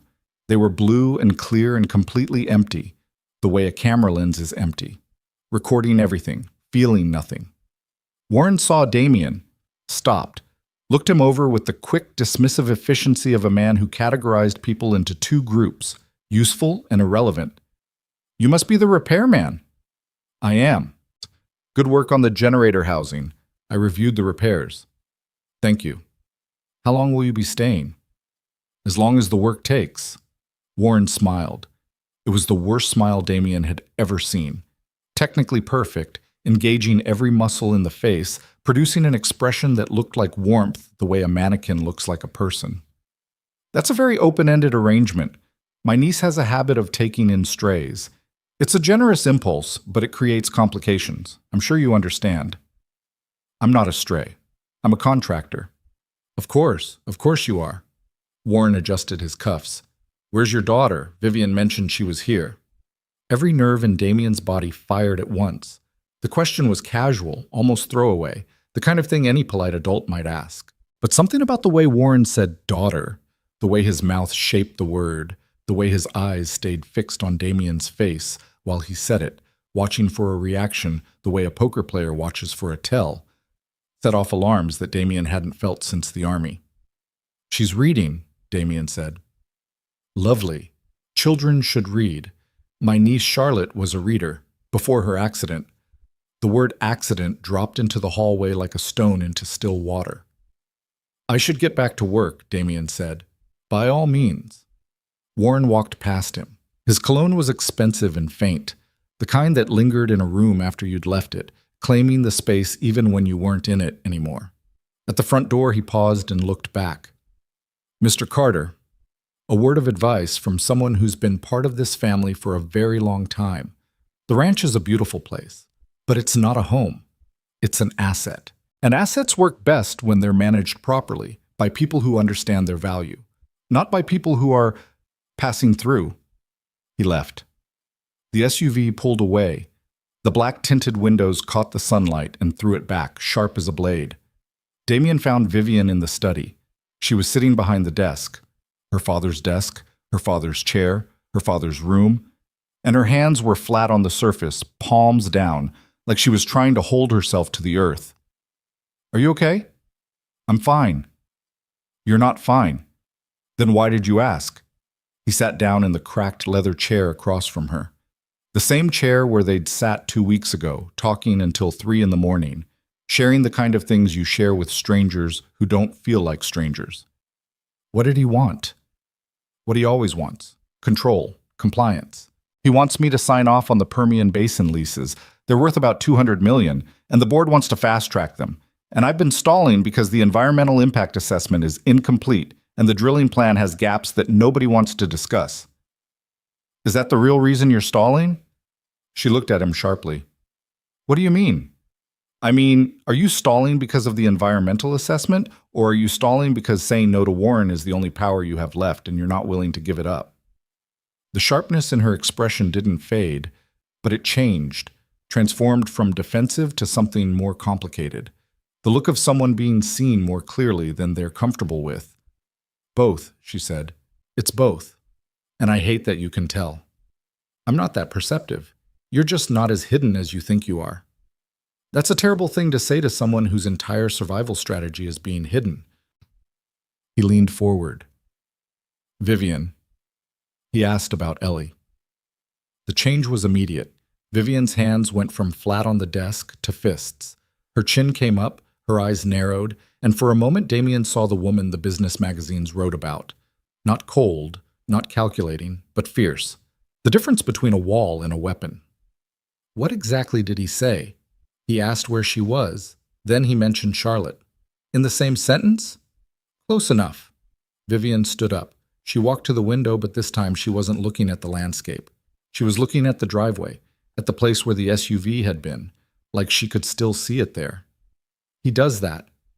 He drops Charlotte's name into conversations like a test, to see how I react, to remind me that he was there when she died and I wasn't, to make sure I understand that he knows things about that day that I don't, and that knowledge, that specific knowledge, is leverage. Does he know about the letter? I don't think so. If he did, he'd have taken it years ago. Where's it now? Not in this house? Not anymore. I moved it after I read it. It's in a safe deposit box in a bank in Midland under a name Warren doesn't know I use. Smart. Careful. The moves of a woman who'd been playing defense for so long that she'd become expert at it. But defense wasn't the same as safety, and expert wasn't the same as free. You need to do something with it, Damien said. The letter, whatever else Charlotte wrote. You can't just keep it in a box forever. I know. Knowing and doing aren't the same thing. Yes, you said that before. You seem to like saying things that are true and obvious and completely unhelpful. It's a gift. Despite everything, despite Warren's visit, despite the tension still vibrating in the room like a struck wire, Vivian's mouth twitched. Not a smile, the memory of one. That night, Damien couldn't sleep again. He lay in the guest bed, which he'd stopped thinking of as a guest bed and started thinking of as his bed, a fact that troubled him, and listened to the ranch settle around him.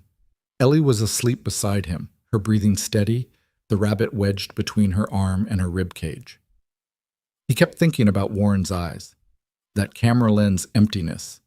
He'd seen eyes like that before, in the army, in men who'd done things that disconnected them from the normal human wiring, the circuitry that makes you flinch when you see pain, that makes you hesitate before causing it. Warren Sinclair wasn't a man who caused pain carelessly. He was a man who caused pain efficiently, with purpose, the way an engineer demolishes a building. Not out of anger, but because the building was in the way of something he wanted to construct. And now Warren knew Damien's name, knew his daughter's name, knew he was here. Around midnight, Damien got up and went downstairs. He wasn't looking for Vivian, but he found her anyway. In the kitchen, sitting at the island with her laptop open and a glass of wine she hadn't touched. Can't sleep either? She said without looking up. Habit. Same. He poured himself a glass of water and leaned against the counter. The kitchen was dark except for the laptop's glow and the small light over the stove. Vivian's face was lit from below, making her look angular, older, carved from something harder than skin. I've been going through the company's financial records, she said, trying to find the pattern. Warren's been moving money for years, small amounts, through subsidiary accounts, through entities I can barely trace. It's not embezzlement exactly. It's more like repositioning. He's building something outside the main company structure, a parallel portfolio. Shell companies in Delaware, LLCs in Wyoming, land trusts in Nevada. All technically legal, all technically separate from Sinclair Holdings, all technically nothing I can challenge him on. But the timing. Every major movement happens right after a board meeting, right after a decision I make that he disagrees with. It's like he's siphoning, not stealing, siphoning, taking pieces of the empire and moving them somewhere I can't reach, so that by the time I finally do confront him, there won't be enough left to fight over. Damien thought about that, about the patience it took, the planning, the years of quiet maneuvering, about a man who had found a 12-year-old girl watching him through a door crack and had decided, with the same cold calculation, that the risk was unacceptable.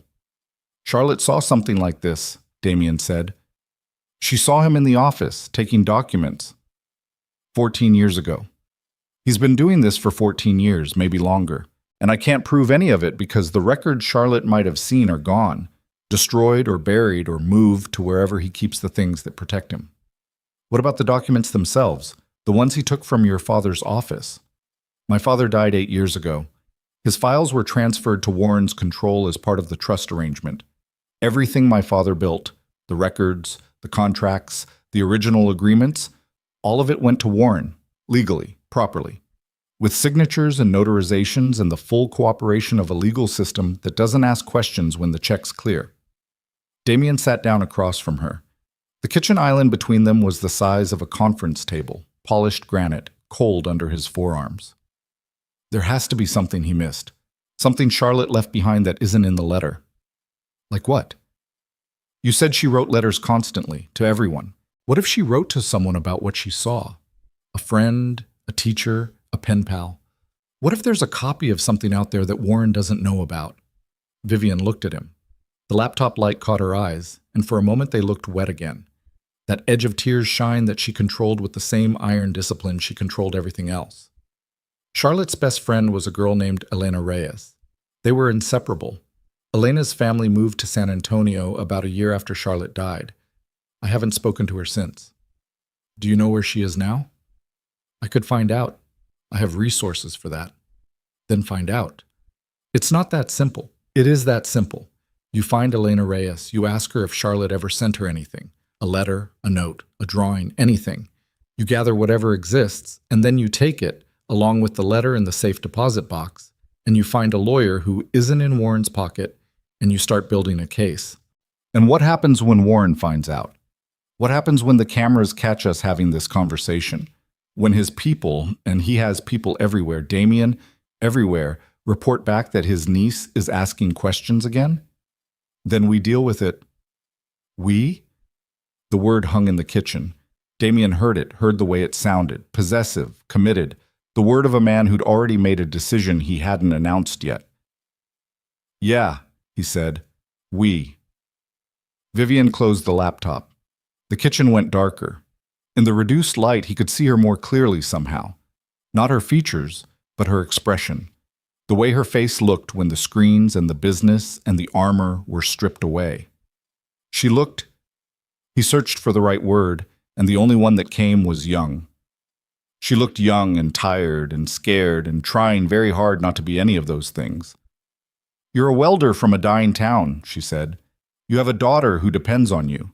You have nothing to gain from this and everything to lose. That's all true. So why? He thought about it. Not for effect. He actually thought about it, turning the question over the way he turned a piece of steel in his hands before cutting it, looking for the grain, the stress points, the places where it would hold and the places where it would break. Because my wife died and I couldn't do anything about it, he said. I stood there and watched, and there was nothing I could do. No amount of work, no amount of money, no amount of anything could change what was happening. And I've spent 4 years carrying that. The uselessness of it, the helplessness. And now I'm standing in a kitchen with a woman who's been living with the same feeling for 14 years. And the difference between your situation and Sarah's cancer is that yours has a person attached to it, a person who made a choice, a person who can be held accountable. He paused. I can't bring Sarah back. I can't undo what happened to her, but this thing with Warren, with Charlotte, this is something that can be fixed. Not easily, not cleanly, but it can be fixed. And I'd rather spend my energy on something fixable than spend the rest of my life repairing fences and pretending that's enough. The refrigerator hummed. Somewhere outside, one of the horses made a sound. Low, questioning, the kind of noise animals make in the dark when they hear something they can't identify. Okay, Vivian said. Okay? Okay, we do this. But we do it carefully, and we do it together, and the first time my daughter, your daughter, is in any danger, we stop. Immediately. Non-negotiable. He noticed the slip. My daughter. She'd caught it too. He could tell by the way she stiffened slightly, the way her eyes flickered away and then came back. Agreed, he said. And Damien? Yeah? If this goes wrong, If Warren retaliates, if it falls apart, I need you to take Ellie and leave. Don't look back. Don't try to be a hero. Just go. I'm not going to promise that. I'm asking you to. And I'm telling you no. Because the kind of man who makes that promise is the kind of man who keeps it. And the kind of man who keeps it is the kind of man who drives away while the woman who trusted him is left standing in the wreckage. And I'm not that man. My father was that man. He left my mother standing in wreckage he created and drove away and drank himself into a grave in a trailer park in Odessa. I will not do that. The words came out harder than he intended. He heard his own voice, rough, cracked, carrying weight he usually kept buried. And he saw the impact on Vivian's face. Not fear, not pity. Something else. Something that looked dangerously like the beginning of trust. You're stubborn, she said. Runs in the family. Just ask the rabbit. She almost laughed. Almost. The sound died in her throat, but the shape of it stayed on her face. A softening, a crack in the concrete, a hairline fracture through which something warm and living and vulnerable was trying to push through. 3 days later, Vivian found Elena Reyes. She was living in San Antonio, working as a middle school counselor. 26 years old, unmarried. She'd kept a low profile since her family left the area after Charlotte's death, moved to a different school district, different neighborhood, different life. The kind of deliberate disappearance that suggested someone had been told or paid or frightened into staying away.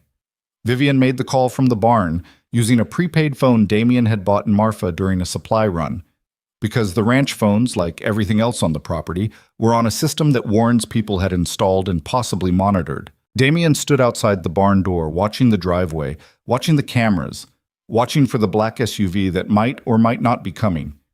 Inside, he could hear Vivian's voice, careful, controlled, but underneath the control, shaking. Elena, it's Vivian. Vivian Sinclair. I know it's been a long time. I know this is unexpected, but I need to talk to you about Charlotte. Silence. Then, faintly, a voice on the other end. Damien couldn't make out the words, but he could hear the tone, startled, wary, the voice of someone who'd answered a phone and found a ghost on the other end. Vivian talked for 20 minutes. When she came out of the barn, her face was pale and her hands were shaking, and she was holding the prepaid phone so tightly that her knuckles had gone white. She has letters, Vivian said. Charlotte's letters. 11 of them. Charlotte sent Elena letters for the last year of her life. Elena kept them, all of them. Her mother told her to throw them away after they moved, but she didn't. She hid them. She's had them in a box in her closet for 14 years. What's in them? Elena wouldn't say over the phone. She's scared, Damien. She's been scared for 14 years. She said after Charlotte died, a man came to their house, didn't identify himself, didn't leave a name. Just told Elena's father that the Sinclair family valued their privacy and that it would be best for everyone if certain friendships and their associated correspondence were put behind them. Her father moved the family to San Antonio the next month. Warren. She didn't say the name, but she described him, silver hair, blue eyes, a smile that didn't work right. Damien felt it, the same cold that had settled into him the night of the storm. The night he'd first heard Warren's voice through the study window. The architecture of control. The patient, systematic work of a man who left nothing to chance and no loose end untied. Except he'd missed one. A 12-year-old girl with a box of letters and a friend who was stubborn enough to keep them hidden for 14 years. We need those letters, Damien said. I know. Elena agreed to meet, in person. But not here. She won't come anywhere near this ranch. We meet in San Antonio. This weekend. Both of us? She asked for that, actually. She said she doesn't trust the Sinclairs, any of them, but she trusts that a man with a daughter wouldn't be part of whatever happened to Charlotte. He looked at Vivian. She looked at him. The afternoon sun was behind her, and for a moment her face was in shadow, unreadable, just the outline of a woman standing in a barn doorway with a phone full of secrets, and a dead sister's voice echoing through 14 years of silence. There's something else, Vivian said. What? Elena said Charlotte called her the night before she died. Late. After midnight. Charlotte was whispering, like she was afraid someone would hear. She told Elena she'd taken something. From Warren's briefcase. something he'd left in the ranch house office. What did she take? Elena doesn't know. Charlotte wouldn't say on the phone. She said she was going to hide it somewhere safe and that she'd tell Vivian, tell me, when I got home from my school trip. She said it was important. She said it would change everything. The barn creaked around them. Horses shifted in their stalls. The wind picked up outside, carrying dust across the pasture in low brown waves. Charlotte took evidence from Warren's briefcase, Damien said slowly. And then she died. And whatever she took, whatever she hid, is either still hidden somewhere on this property or Warren found it and destroyed it. If he'd found it, he wouldn't still be afraid. What makes you think he's afraid? Because he's still watching. After 14 years, he's still watching. The cameras, the visits, the constant pressure to sign things and stay in line and not ask questions. You don't maintain that level of control over someone unless you're afraid of what happens when you lose it. She was right. Damien knew she was right because he'd seen it. In the army, in the behavior of commanding officers who covered up mistakes. The cover-up was always more work than the crime. The maintenance of the lie required more energy than the lie itself. And the people who maintained lies that big, for that long, were always, underneath all the confidence and the control and the expensive suits, terrified. We go to San Antonio, Damien said. We get the letters. And then we figure out what Charlotte hid. And Warren? Warren doesn't know what we're doing, not yet. He'll find out. Then we'd better be ready when he does. That night, Damien checked on Ellie 3 times. She was asleep each time, deeply, peacefully, the way children sleep when they don't know what the adults around them are carrying. The rabbit was tucked under her arm. Her shoes were lined up neatly beside the bed. Her library book was open face down on the nightstand, holding her page. She was 8 years old. She was the best thing he'd ever done. And he was about to walk into something that could put her at risk because a woman he'd known for 3 weeks had shown him a photograph of a dead girl and asked him, without asking, to care about something bigger than his own survival. He sat on the edge of the bed and watched her breathe. In, out, in, out. The steady rhythm of a child who trusted her father completely, who believed that the world was manageable because he was in it, who didn't know that her father was sitting in the dark making decisions that could either save them or destroy everything. He touched her hair. She stirred, murmured something about the horse, and settled back into sleep. Down the hall, in the study, Vivian Sinclair was sitting behind her dead father's desk, holding a key to a safe deposit box in Midland, reading financial records on her laptop, building a map of her uncle's empire within an empire, and wondering. He knew she was wondering because he was wondering the same thing, whether the truth was worth the cost of finding it. Outside, the cameras recorded everything. The red lights blinked in the darkness, patient, steady, unwavering, watching the gates, watching the fences, watching the house where a billionaire and a welder and an 8-year-old girl with a one-eyed rabbit were sleeping or trying to, while somewhere in San Antonio, a woman named Elena Reyes sat in her apartment with a box of letters in her lap, and 14 years of silence pressing against her teeth like a scream. The drive to San Antonio took 6 hours. Damien's truck made every one of those hours feel like a negotiation. The transmission slipping on grades, the engine running hot through the long, flat stretches east of Fort Stockton, the steering pulling to the right with a persistence that suggested the alignment wasn't so much off as actively hostile. Ellie sat in the back seat reading a book about ocean creatures that Vivian had given her from the library. Vivian sat in the passenger seat with her sunglasses on and her hands in her lap, and her body so still that she might have been carved from something, except that every 20 minutes or so she'd exhale. A long, slow, controlled breath that sounded like someone releasing pressure from a valve before something exploded. They'd left before dawn. Marcus had argued against it. You're driving 6 hours in a truck that should have been scrapped 2 years ago, with no security, no backup, and no way for me to reach you if something goes wrong. That's the point, Vivian had said. If you can't reach me, neither can Warren. You're assuming Warren doesn't already know. I'm assuming Warren doesn't know yet. There's a difference, and the difference is a window, and I'm going through it. Marcus had looked at Damien with an expression that said very clearly, if anything happens to her, I will end you. Damien had looked back with an expression that said equally clearly, understood. They'd brought the prepaid phone. They'd left their regular phones at the ranch, powered on, sitting on the kitchen counter, creating the impression that everyone was home and nothing was happening. Vivian had suggested it, and Damien had been impressed by the thinking until he realized that this kind of thinking, the security calculus, the constant awareness of being watched, and the constant effort to manipulate the watchers, was just how Vivian's mind worked. Not because she was paranoid, because her life had taught her that paranoia was just pattern recognition for people who'd been burned. Ellie, blissfully unaware of any of this, provided commentary on the journey. "There's a dead cow."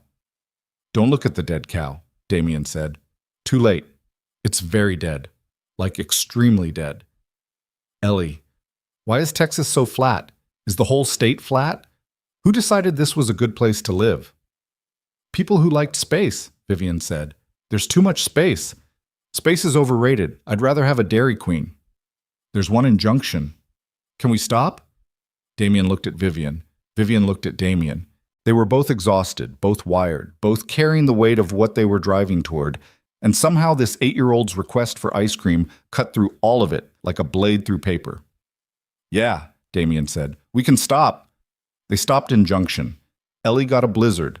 Vivian ordered a plain vanilla cone, and Damien watched her eat it while standing in a parking lot next to a truck that was leaking transmission fluid onto the asphalt, wearing a baseball cap she'd borrowed from Marcus and jeans that probably cost more than everything in this Dairy Queen combined, and looking, for the first time since he'd met her, like someone who wasn't calculating anything at all. "You've got ice cream on your nose," Ellie said. Vivian wiped it off with the back of her hand. "No, I don't." "You did. I saw it." "Then it never happened." "That's not how truth works." "It is if you own the newspaper." Ellie laughed. Vivian almost did. Damien ate his dipped cone and thought about how strange it was that the three of them, a broke welder, a billionaire, and an 8-year-old with a one-eyed rabbit, had somehow become something that felt, against all logic, like a unit. Not a family. Not yet. Not anything with a name or a definition, just a group of people who had, through accident and storm and stubbornness, ended up in the same orbit. They reached San Antonio at 2 in the afternoon. Elena Reyes lived in a small apartment complex on the south side of the city, in a neighborhood that was working class and honest about it. Chain-link fences, small yards, cars parked on the street because the garages had been converted to extra rooms. It reminded Damien of Hargrove, of home. Vivian took off the sunglasses, looked at the apartment building. Her hands were back in her lap, and the stillness was back too. That controlled immobility that Damien had learned to read as fear wearing the costume of composure. "I haven't seen her since the funeral," Vivian said. "She was 12. I was 17. I remember she wore a blue dress, and she couldn't stop crying, and her mother kept trying to pull her away from the casket, and she kept going back. That was 14 years ago. It feels like last week." "I know." He did know. Sarah's funeral felt like last week too. Grief didn't respect calendars. It sat wherever it wanted and stayed as long as it liked and occasionally moved aside just enough to let you function before settling back into place like it owned the chair. "Ellie stays in the truck," Vivian said. "Agreed." They left Ellie with her book and strict instructions. Doors locked, windows up, don't open for anyone, don't go anywhere. Ellie gave them the look she gave when adults told her things she'd already figured out herself. "I'm 8, not stupid." "Those aren't mutually exclusive," Damien said. "They kind of are." The apartment was on the second floor. Vivian knocked. There was a long pause, 30 seconds, maybe more. And then the door opened. Elena Reyes was 26 but looked younger. Small, dark-haired, with the cautious posture of someone who'd been carrying something heavy for so long that it had changed the way she stood. She looked at Vivian first, a long, searching look, the kind that was trying to match a face to a memory from half a lifetime ago. And then at Damien, with the quick assessment of someone deciding whether a stranger was safe. "Come in," she said. The apartment was small and clean and full of the particular order that comes from a person who controls their environment because they can't control anything else. Books on shelves, alphabetized, dishes washed and put away, a couch with cushions arranged precisely. On the coffee table, a shoebox. The shoebox. Elena saw them looking at it.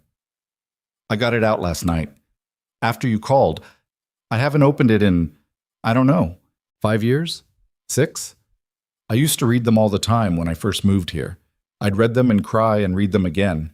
Then I stopped. Not because I forgot, because reading them kept her alive in a way that made it harder to keep living. Vivian sat down on the edge of the couch. Her movements were careful, deliberate, like someone sitting down next to a bomb. Thank you for keeping them, Elena. I couldn't throw them away. My mother asked me to. She said it was healthier. She said Charlotte was gone and holding on to letters wasn't going to bring her back. But I couldn't.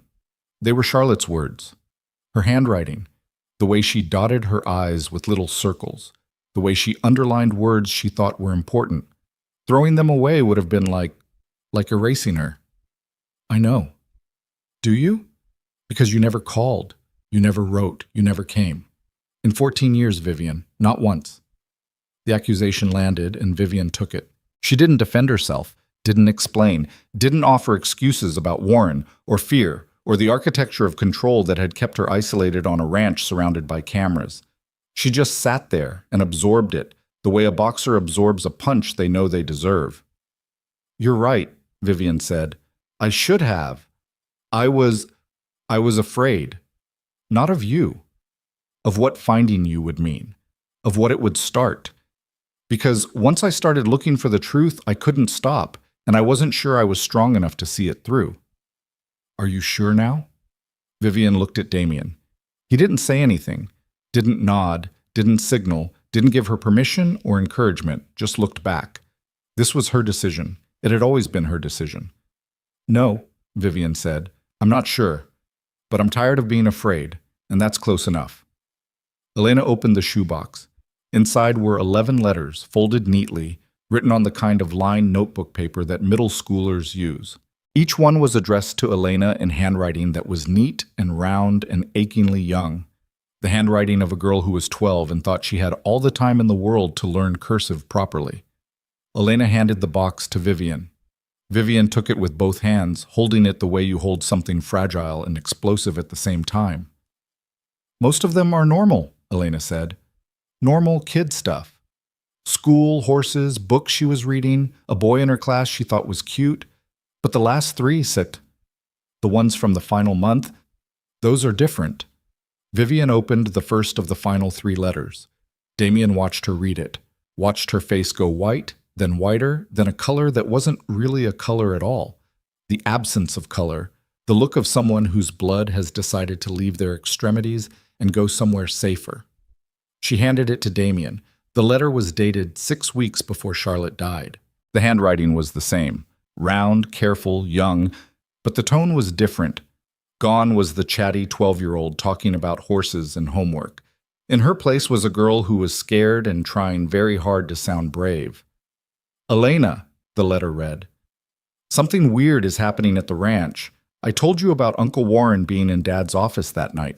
I thought maybe he was just looking for something normal, like business papers or whatever. But I watched again last night and he was doing the same thing. He had a flashlight, and he was photographing pages with his phone. Not reading them. Photographing them. Fast, like he was in a hurry. And he kept looking at the door like he was afraid someone would come in. When he left, he locked the office with a key I've never seen before. Not Dad's key. A different one. Elena, I don't think Uncle Warren is supposed to be doing this. I don't think Dad knows. I want to tell Vivian, but she's away at that debate tournament, and she won't be back until next week.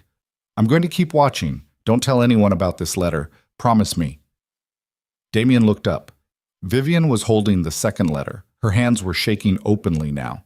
Not the controlled micro-tremor from the kitchen that first night, but real shaking, the kind that comes from somewhere deep in the body where the brain can't reach to stop it. Read the second one, she said, and her voice was barely there. The second letter was dated 3 weeks before Charlotte's death. Elena, I did something. I know I said I was just going to watch, but I did something. Uncle Warren left his briefcase in the mudroom last Tuesday. He was out at the south pasture with the foreman, and he left it by the door like he always does, and I opened it. I know I shouldn't have, but I opened it, and there were papers inside. Not business papers. I know what business papers look like. Dad has them everywhere. These were different. They had numbers on them. Bank numbers, I think, like account numbers. And names. Companies I've never heard of. And there was a folder with a red tab that had copies of documents with Dad's signature on them, but some of the signatures looked wrong. Not like Dad's real signature. Close, but not right. Like someone practiced writing it. I took pictures with the camera Mom gave me for my birthday. The little blue one. And I took one of the papers. Just one. A page with a list of numbers and 2 signatures. Dad's real one from a contract I've seen before, and the fake one. I hid them. I hid them somewhere safe. Somewhere Uncle Warren would never look. I'm going to tell Vivian when she gets home. She'll know what to do. Don't tell anyone, Elena. I mean it. This is serious. The apartment was silent. Elena was sitting in a chair by the window, her arms wrapped around herself, tears running down her face without sound, the way people cry when they've practiced it enough that the sound isn't necessary anymore. Vivian was holding the 3rd letter. She hadn't opened it.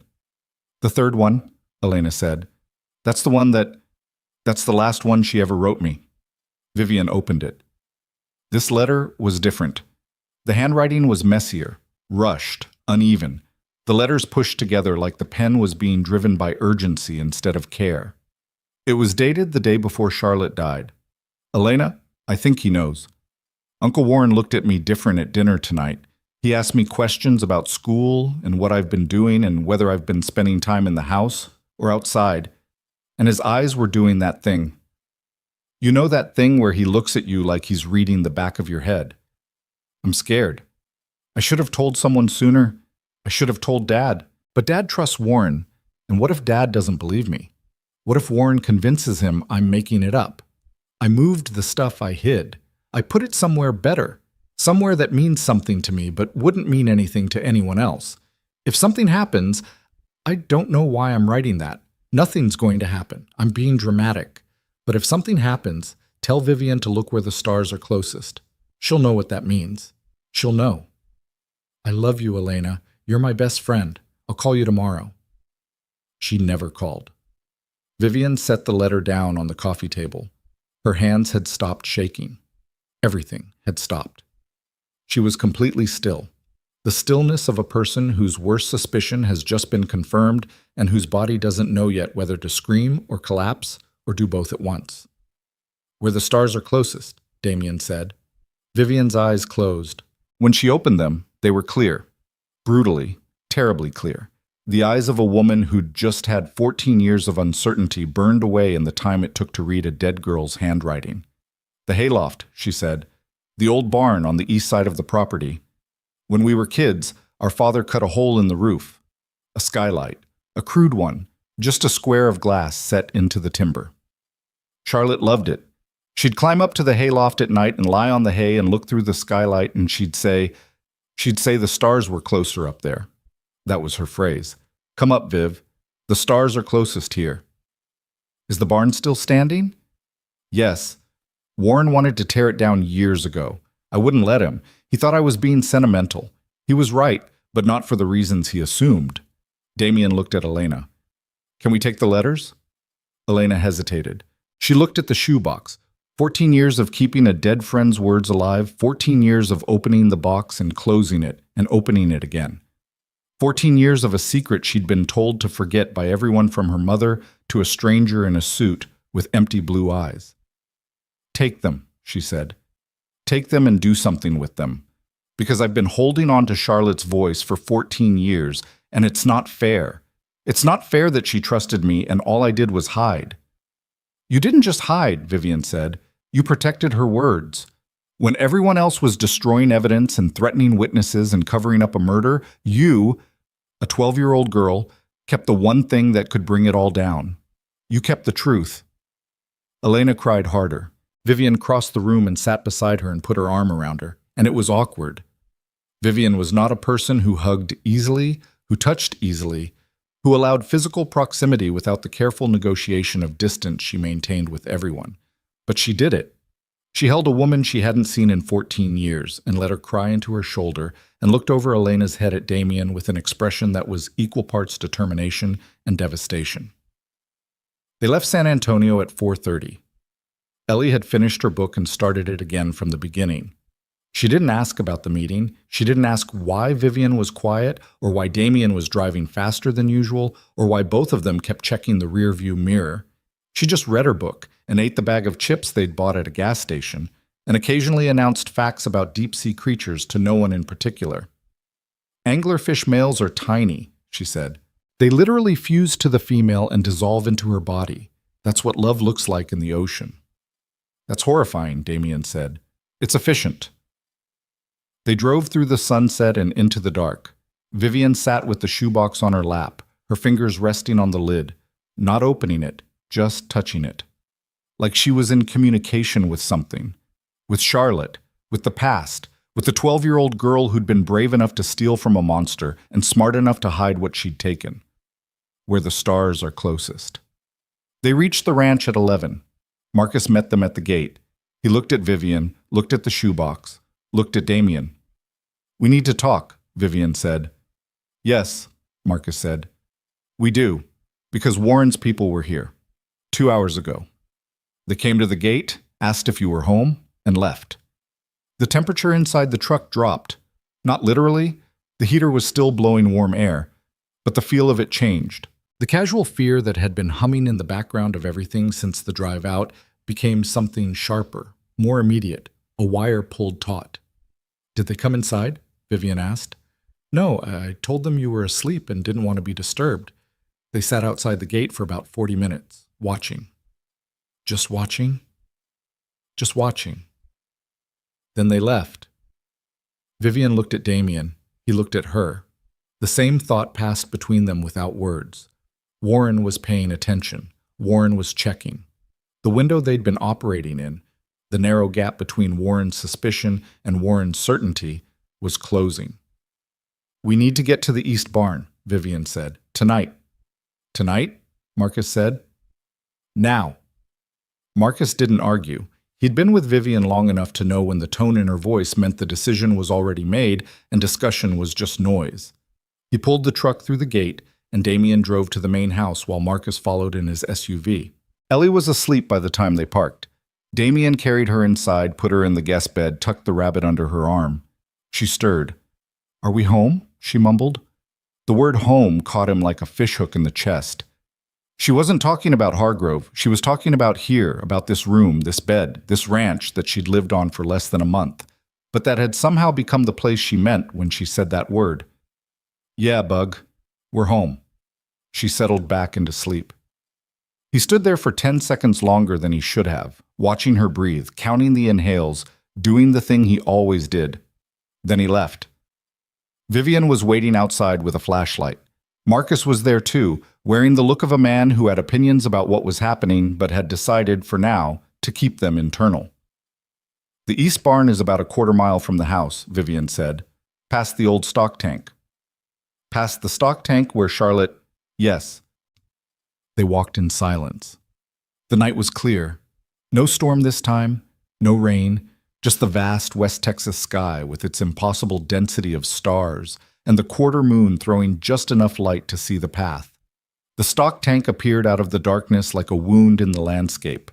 A concrete-rimmed pool about 30 feet across, filled with black water that reflected the stars back at them like a second sky.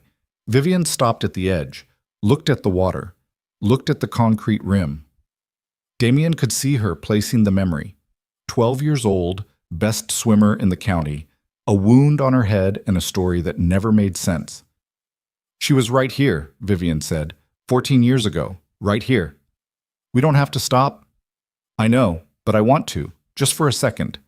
She stood at the edge of the stock tank for 30 seconds. Not crying, not speaking, just standing. Then she turned and kept walking, and Damien followed, and Marcus followed, and the three of them moved through the dark toward the old barn, like people walking toward something they were afraid to find and more afraid not to. The barn was old, maybe 50 years, maybe more. Timber frame, tin roof, the kind of structure that West Texas ranches accumulate and keep because tearing them down costs more than letting them stand. The doors were heavy and warped, and it took Damien and Marcus together to pull them open enough to get through. Inside, the air was thick with the smell of old hay and dust, and the particular dry sweetness of wood that's been baking in Texas heat for decades.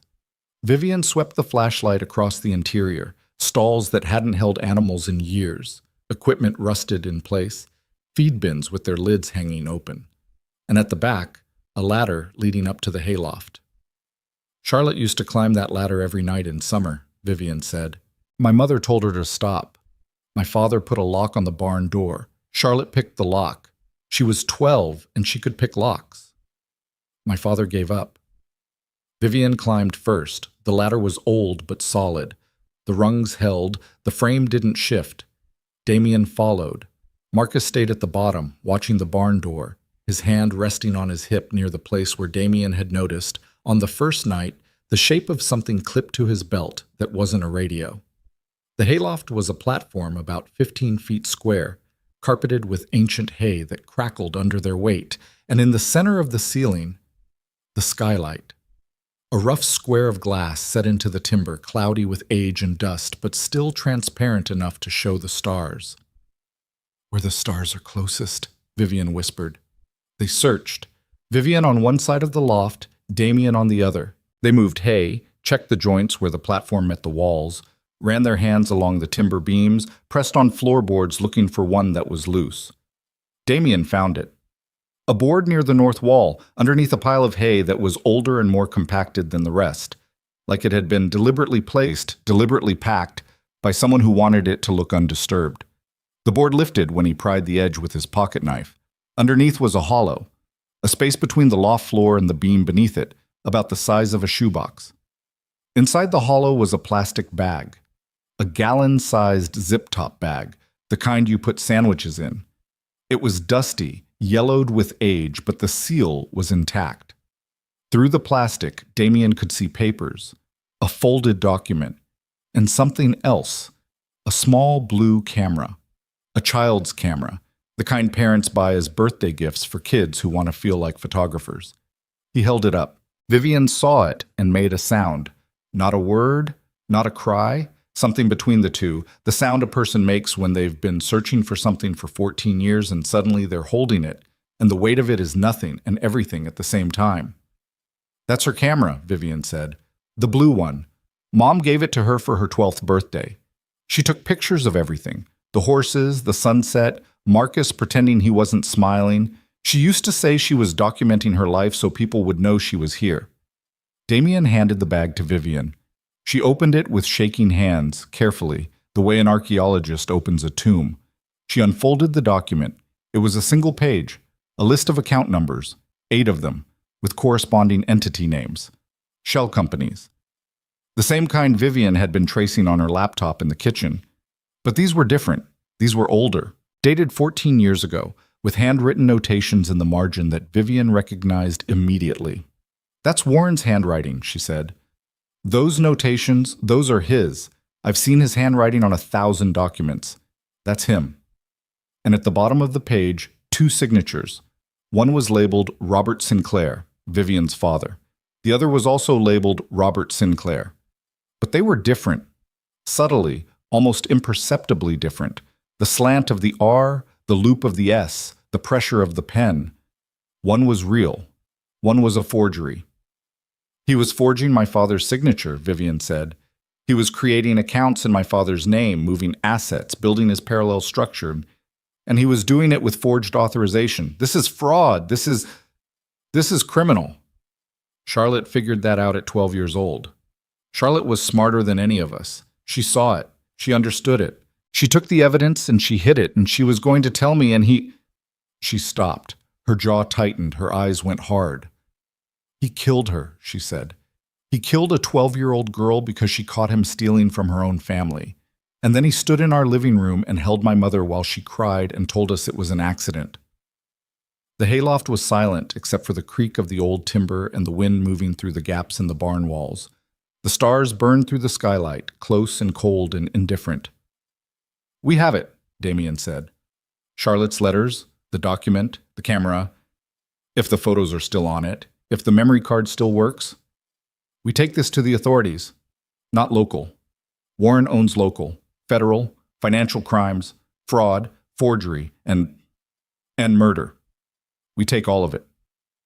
Vivian, Marcus's voice came from below, quiet, urgent. Someone's coming. They both froze. Damien moved to the edge of the loft and looked down. Marcus was at the barn door, his body pressed against the frame, looking out into the darkness. Beyond him, on the dirt road that led from the main house to the east side of the property, headlights, moving slowly. The crawl of a vehicle that was looking for something rather than going somewhere. Is it ranch security? Vivian asked. Not ours, Marcus said. That's an outside vehicle. Black Suburban. Same one that was at the gate earlier. Warren's people. They're coming to the barn? Damien asked. They're driving the perimeter, checking out buildings. They'll be here in about 3 minutes. Vivian looked at Damien. In the dim starlight of the hayloft, her face was sharp and scared and absolutely resolute. We go out the back, she said. There's a gap in the wall on the south side. It leads to the pasture. We can get to the house through the south gate without crossing the main road. And the evidence? I'm carrying it. All of it. They climbed down fast. Marcus led them to the back of the barn, where a section of wall siding had warped away from the frame, leaving a gap wide enough for a person to squeeze through. Vivian went first, holding the plastic bag against her chest. Damien followed. Marcus came last, pulling the warped siding back into position behind them. They moved through the dark pasture at a jog. Not running, because running made noise and noise carried in open country, but moving fast, staying low, following the fence line toward the south gate. Behind them, the headlights of the Suburban reached the barn and stopped. Damien's heart was hammering, not from the exertion, from the knowledge that his daughter was asleep in a house a quarter-mile away, and there were people on this property who worked for a man who had killed a child to protect his secrets. They reached the south gate. Marcus punched in a code. The gate opened. They crossed through to the house side of the property and kept moving until they reached the back porch, where they stopped, breathing hard, pressed against the stone wall of the mansion like fugitives in their own home. Ellie, Damien said. I'll check, Marcus said, and he disappeared inside. Damien and Vivian stood on the porch. The night air was cold. Their breath made small clouds that vanished instantly. Somewhere on the east side of the property, the Suburban was still moving. Damien could see the headlights sweeping along the fence line, probing, searching. He knows, Vivian said. He doesn't know what we found, but he knows something's changed. He can feel it. Warren has always been able to feel it the moment someone stops being afraid of him. He senses it like a change in pressure. Marcus came back. Ellie's asleep, hasn't moved. Damien exhaled.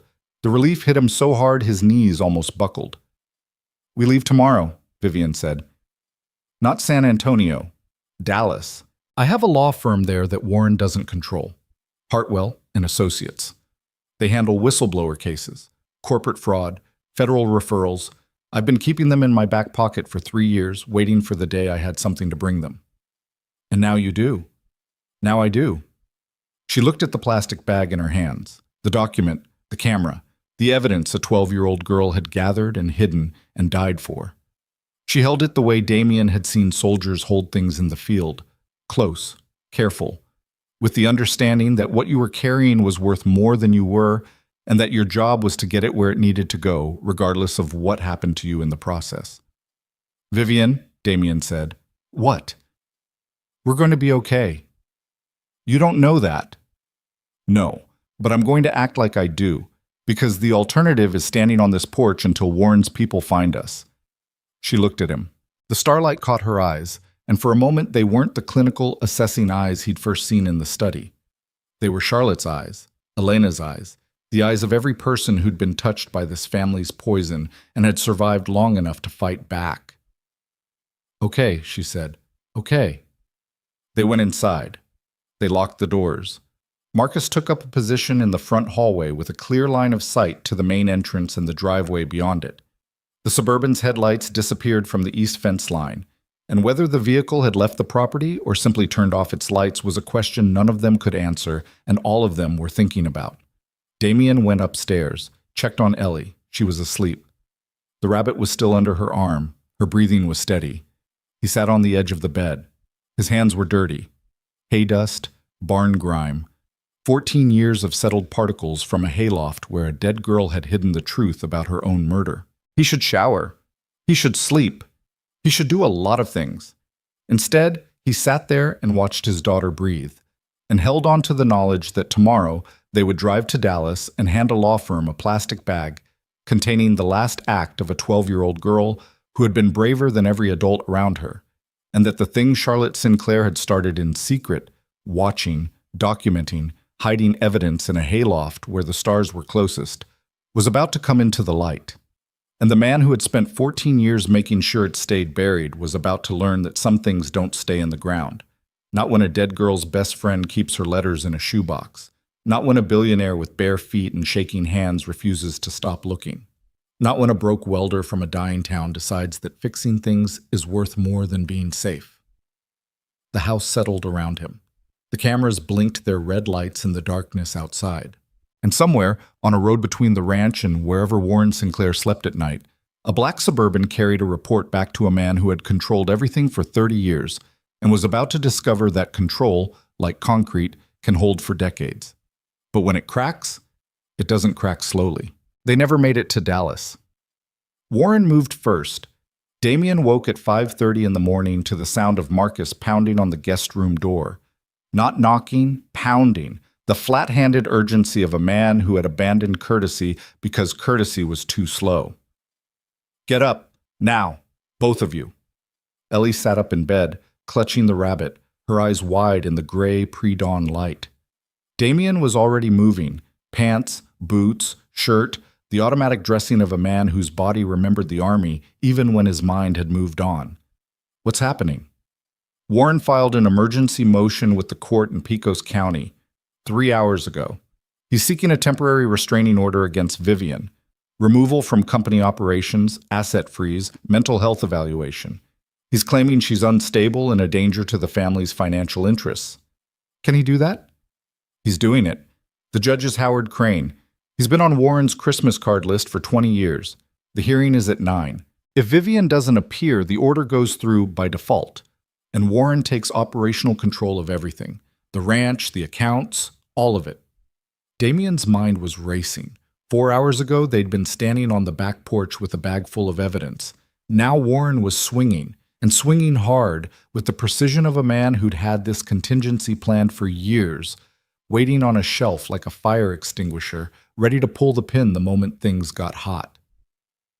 "Where's Vivian?" "Study. She's been up since 4. You should come." Damien looked at Ellie. She was watching him with that expression, the one that cataloged information and drew conclusions faster than most adults. "Is this bad?" she asked. "It's complicated."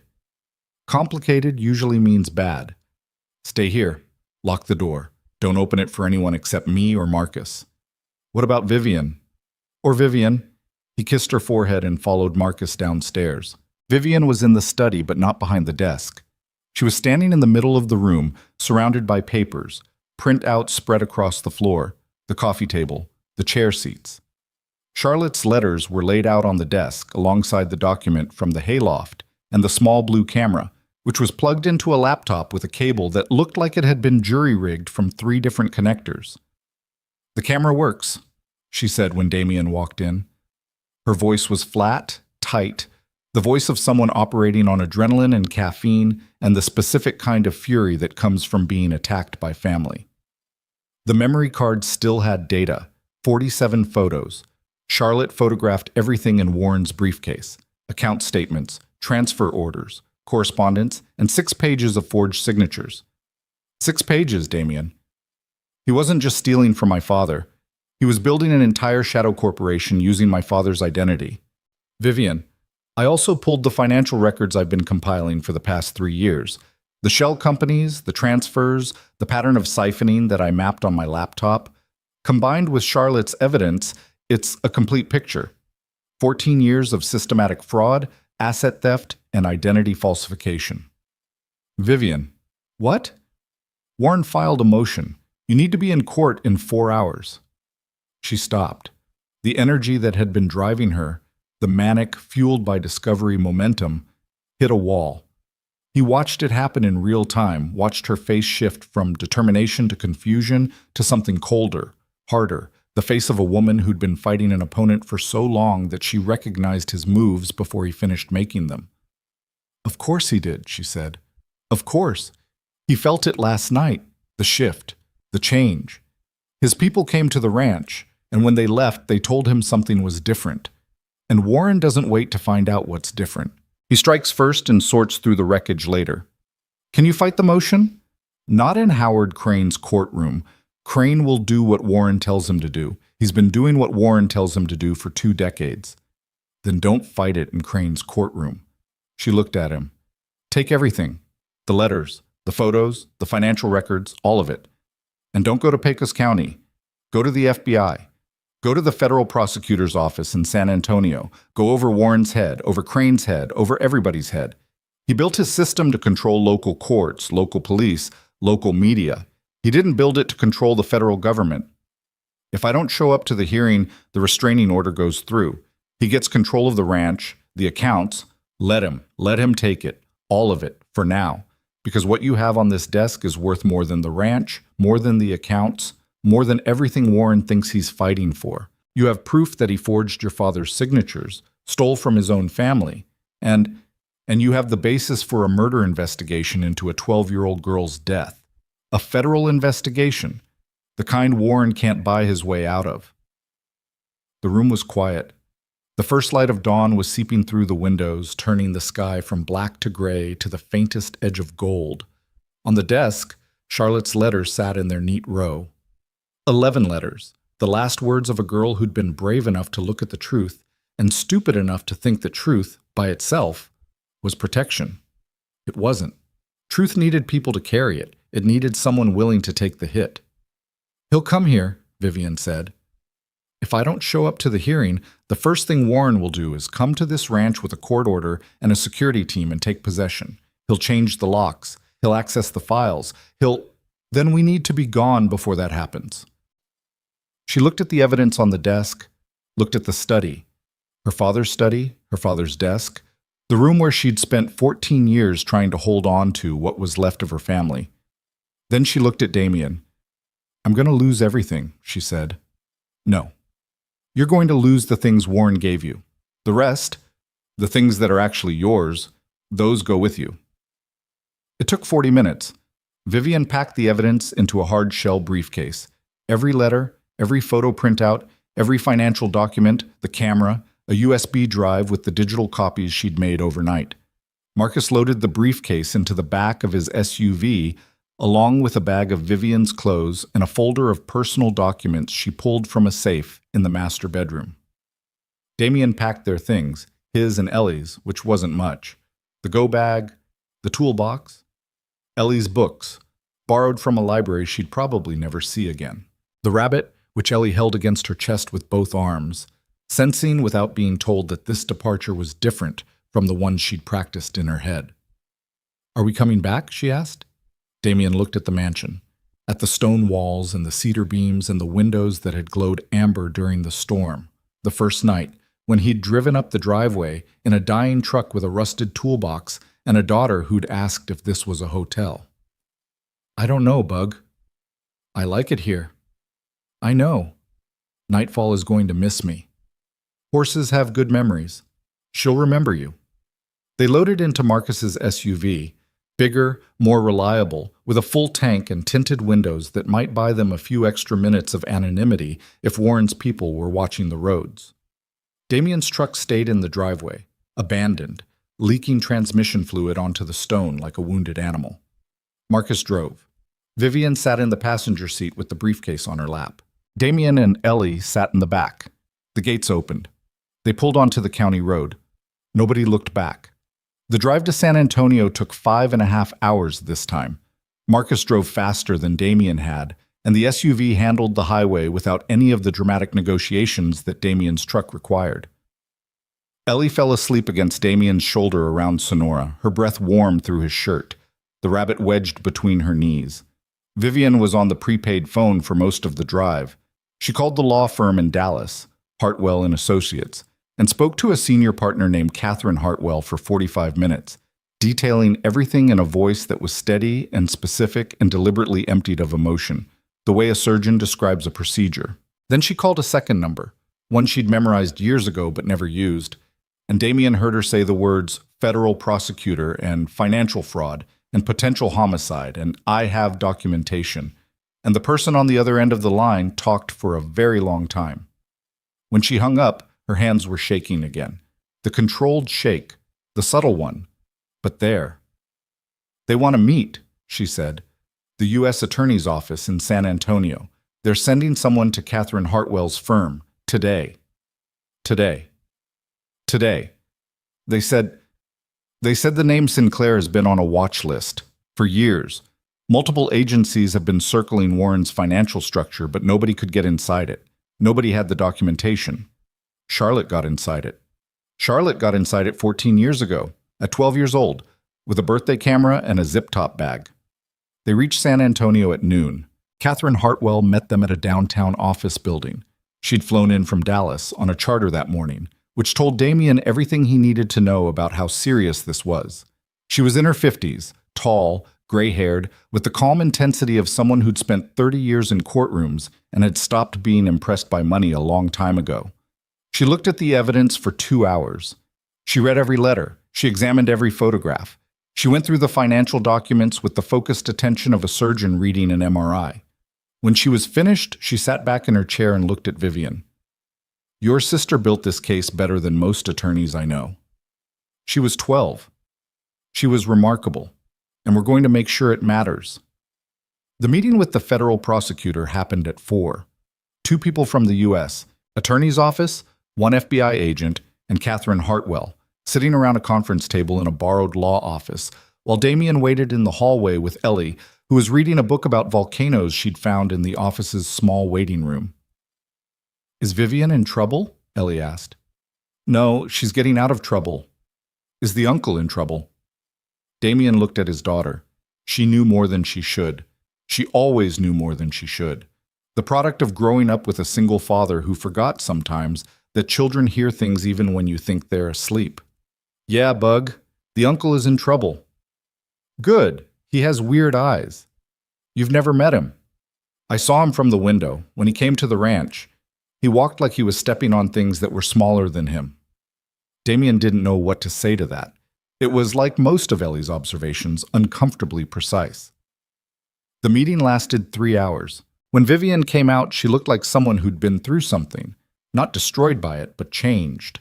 The way metal looks after it's been through the forge. Different shape, harder edges, but stronger. They're opening an investigation, she said. Federal, multi-agency, financial crimes, wire fraud, identity theft, and they're reopening Charlotte's case as a potential homicide. The word homicide landed in the hallway and stayed there. How long? Damien asked. Weeks, maybe months. They need to build the case independently. They can't rely solely on Charlotte's evidence. They need to corroborate it with their own investigation. But they said, Catherine said, that what we brought them is the foundation, the thing they've been missing for years. And Warren? Warren doesn't know yet, but he will. Soon. He did. 3 days later, FBI agents served Warren Sinclair with a federal subpoena at his home in Dallas. They seized computers, financial records, and the contents of 2 safes. They also served subpoenas on 4 shell companies, 2 banks, and a law firm that had been facilitating transfers for over a decade. Warren's response was exactly what Vivian had predicted. Not panic, not flight, but aggression. Within 24 hours, his attorneys filed motions in 3 different courts. They issued public statements calling the investigation politically motivated. They launched a media campaign portraying Vivian as an unstable heiress, making baseless accusations against the uncle who'd raised her after her parents' death. It almost worked. For about a week, the narrative was Warren's, the steady, responsible patriarch being attacked by a troubled young woman and her, and this was the phrase his media team used, unvetted associates. Damien saw himself on the news, a photo from somewhere, his driver's license probably, alongside a headline that described him as a drifter, an itinerant laborer who had ingratiated himself with the Sinclair heiress. Drifter, Damien said, staring at his phone in the hotel room they'd been staying in since leaving the ranch. "I've lived in Hargrove my entire adult life. I'm the opposite of a drifter." "They don't care about accuracy," Vivian said. She was sitting on the other bed with her laptop open, monitoring the coverage the way a general monitors a battlefield. Clinically, systematically, tracking every development. "They care about narrative. And the narrative Warren wants is simple. I'm crazy, you're a con man, and this whole thing is a manufactured attack on a good family." "Is it working?" "For now. It won't last. The evidence is too strong. Catherine says the U.S. attorney is moving faster than expected. They've already found matching records at 2 of the banks. The forged signatures are being authenticated by independent experts. And the FBI they've found things at Warren's house. Things he should have destroyed years ago but didn't because he never believed anyone would get close enough to look." "What kind of things?" "Financial records going back 20 years. And personal notes. Warren kept personal notes. Handwritten, in journals. Detailed notes about the family's assets, about the trust structure, about Charlotte." "He wrote about Charlotte." "Catherine wouldn't give me details. She said the prosecutors want to build the case without my involvement in the specifics, to avoid any appearance of bias. But she said there are references. To the day Charlotte died. To what happened. And she said when I eventually see them, she said I should be prepared." Vivian's voice cracked on the last word. Not broke, cracked. The hairline fracture that Damien had been watching widen over the weeks since they'd met. The fault line running through the surface of a woman who'd held herself together with discipline and control and the fierce refusal to let anyone see her fall apart. She fell apart now. Not dramatically. Vivian Sinclair didn't do anything dramatically unless it was business. She just stopped. Stopped talking. Stopped typing. Stopped maintaining the architecture of composure that she'd been building since she was 17, and stood at her sister's funeral and watched a 12-year-old friend cry in a blue dress. Damien sat down next to her on the bed. Not close.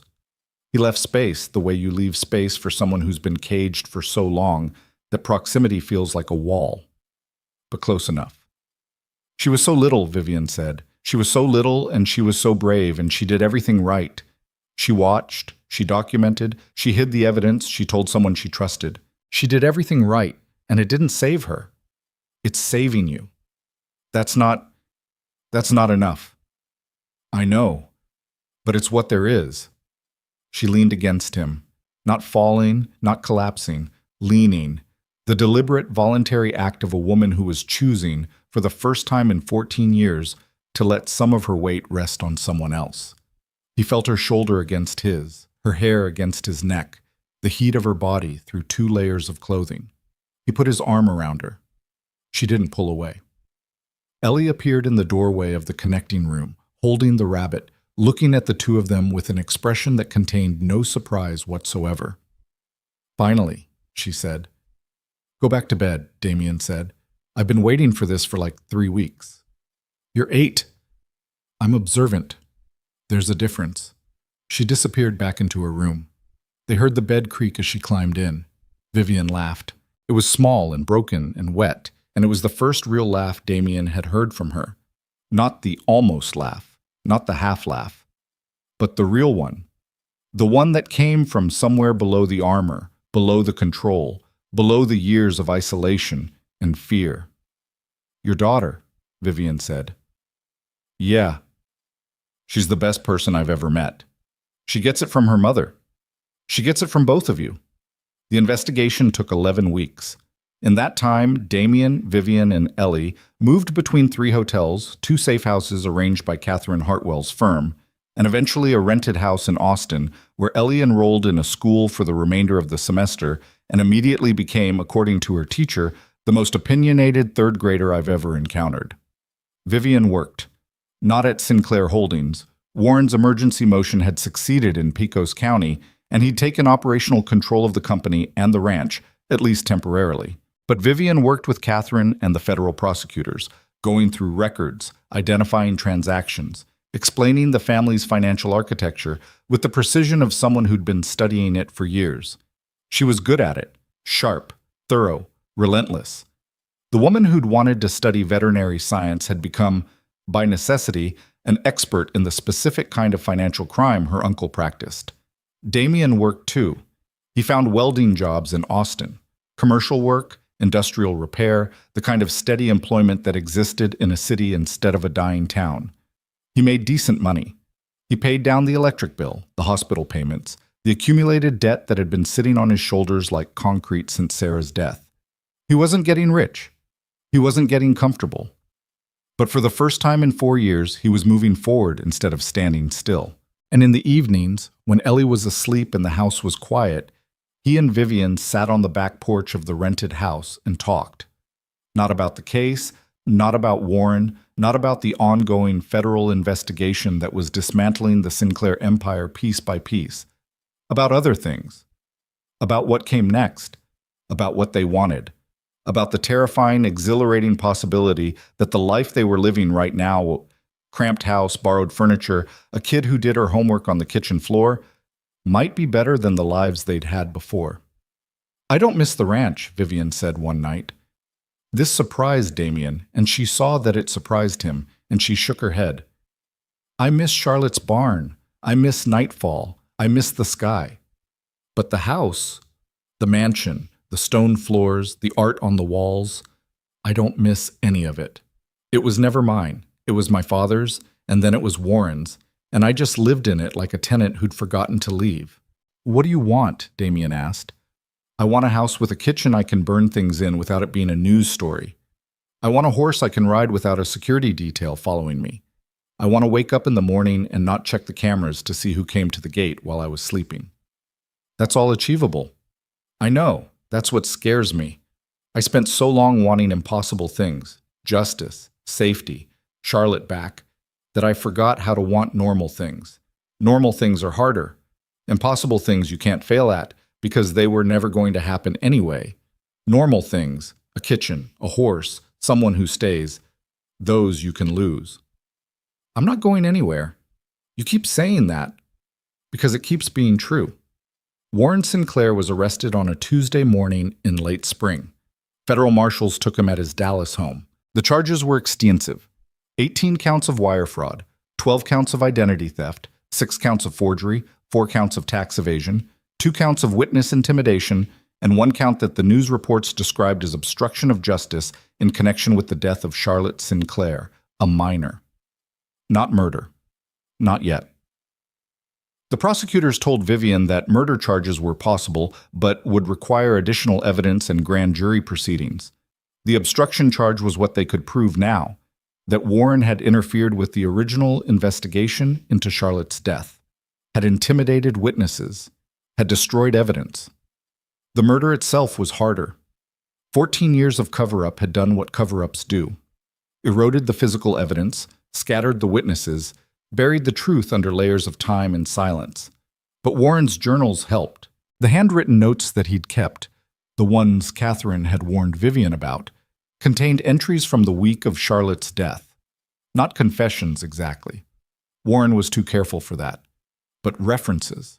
Careful clinical references to the situation with C and the need for resolution, and steps taken to protect the family's position. The kind of language a man uses when he's writing about something he did and doesn't want to name it, even to himself. Vivian read the entries in Catherine's office. Damien sat beside her. She didn't cry. She didn't shake. She read every word, turned every page, and when she was finished, she set the copies down on the desk and said, in a voice that was very quiet and very steady, he called it a situation. My sister. He called her a situation. The trial took 4 months. Vivian testified for 3 days. She was questioned, cross-examined, challenged, and attacked by Warren's defense team, a squadron of attorneys from Houston who treated her the way Warren had always treated her, like a difficult asset that needed to be managed. She didn't manage. She told the truth. She told it clearly, chronologically, without embellishment, without self-pity, without the drama that the media was hoping for. She told the jury about Charlotte's letters. She told them about the hayloft. She told them about the forged signatures and the shadow corporation and the 14 years of control and surveillance and fear. She told them about a 12-year-old girl who'd written to her best friend, tell Vivian to look where the stars are closest, and then had gone to a stock tank she knew better than her own bedroom and had somehow, impossibly, accidentally drowned. Elena Reyes testified too. She told them about the letters, about the man who'd come to her family's house after Charlotte died, about 14 years of keeping a shoebox in her closet because throwing away a dead girl's words felt like letting the people who killed her win. The jury convicted Warren Sinclair on all counts in 6 hours. The sentencing came 2 weeks later. 23 years in federal prison. Warren stood in the courtroom in a suit that still looked expensive, his silver hair still perfectly cut, his blue eyes still empty. When the judge read the sentence, Warren's expression didn't change. He looked at Vivian across the courtroom with the same flat assessment he'd given Damien in the hallway of the ranch, categorizing, dismissing, filing her away in the column marked irrelevant. But his hands were shaking. Damien saw it. The small, uncontrollable tremor in the fingers of a man who'd spent 30 years holding everything together and had just felt the first crack become a collapse. Vivian saw it too, and she didn't look away. 6 months after the conviction, the ranch was returned to Vivian's control by court order. She drove out there on a Saturday morning with Damien and Ellie in the passenger seats of a new truck. Not new, but new to them. A used F250 that Damien had found in Austin and rebuilt the transmission on himself because some habits die hard, and this one shouldn't. The gates were open when they arrived. Not the security gates, those were still there. But they were open, unlocked, standing wide in the morning sun like arms extended. Vivian had given the order the day before. No more locked gates during the day. No more cameras on the fence line. The 47 surveillance cameras had been reduced to 12, all pointed outward. None pointed at the house. Marcus had supervised the removal personally, and Damien suspected he'd enjoyed it more than he'd ever admit. Ellie ran straight to the stable. Nightfall was there. The black mare lifted her head when Ellie appeared, and what happened next was something that Damien would remember for the rest of his life. The horse walked to the fence, lowered her head, and pressed her nose against Ellie's outstretched hand. No biting, no kicking, no fuss, just a quiet, steady recognition, the way two beings acknowledge each other when the connection between them doesn't require language. "She remembers me," Ellie said. "She was waiting," Vivian said. The ranch changed over the following months. Not in the big ways. The house was still enormous. The land still stretched to the horizon. The sky was still the biggest sky in Texas. But in the small ways. The ways that mattered.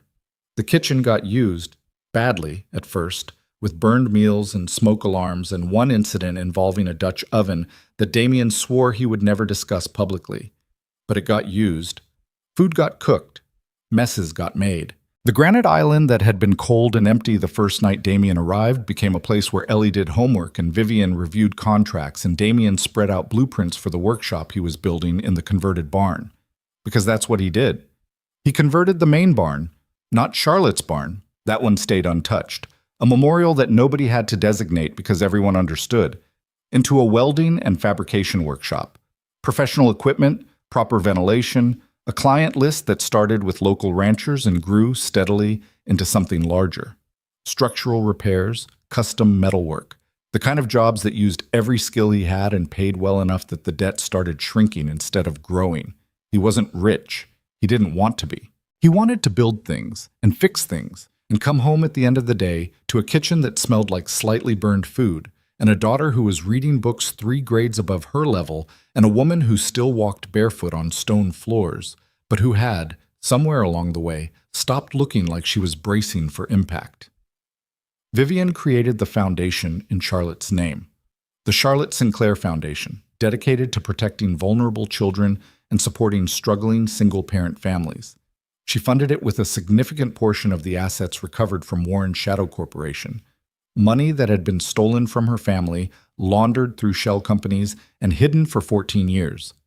Turning stolen money into something that helped people felt, she told Damien, like the only thing that made sense.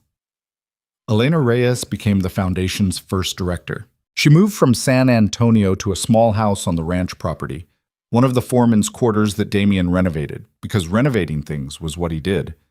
And she brought with her the same quiet strength she'd carried for 14 years. The shoebox of letters went to the foundation's office, where they were framed and displayed on a wall that Vivian visited every morning before she started work. Marcus stayed. He stayed because the job was different now. Not guarding a prisoner, not maintaining a cage, but protecting a family. A real one. The kind where an 8-year-old girl teaches you the NATO phonetic alphabet and calls you by your first name and tells you, with the unfiltered honesty that only children possess, that you'd look less scary if you smiled more.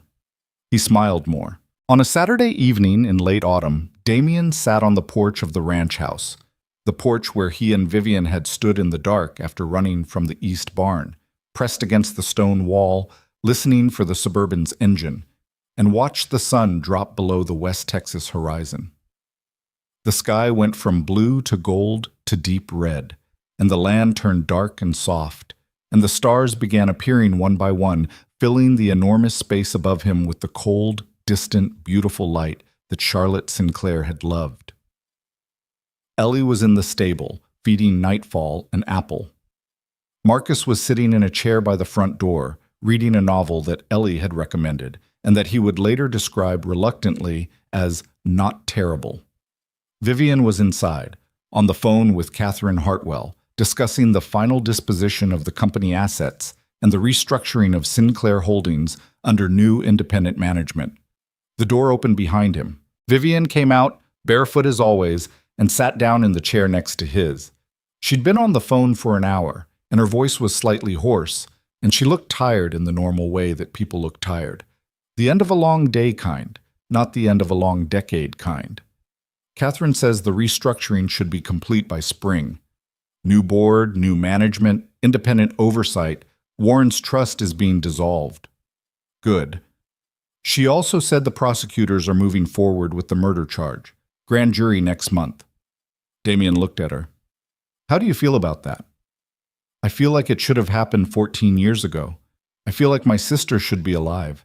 I feel like my mother should have lived long enough to see Warren answer for what he did.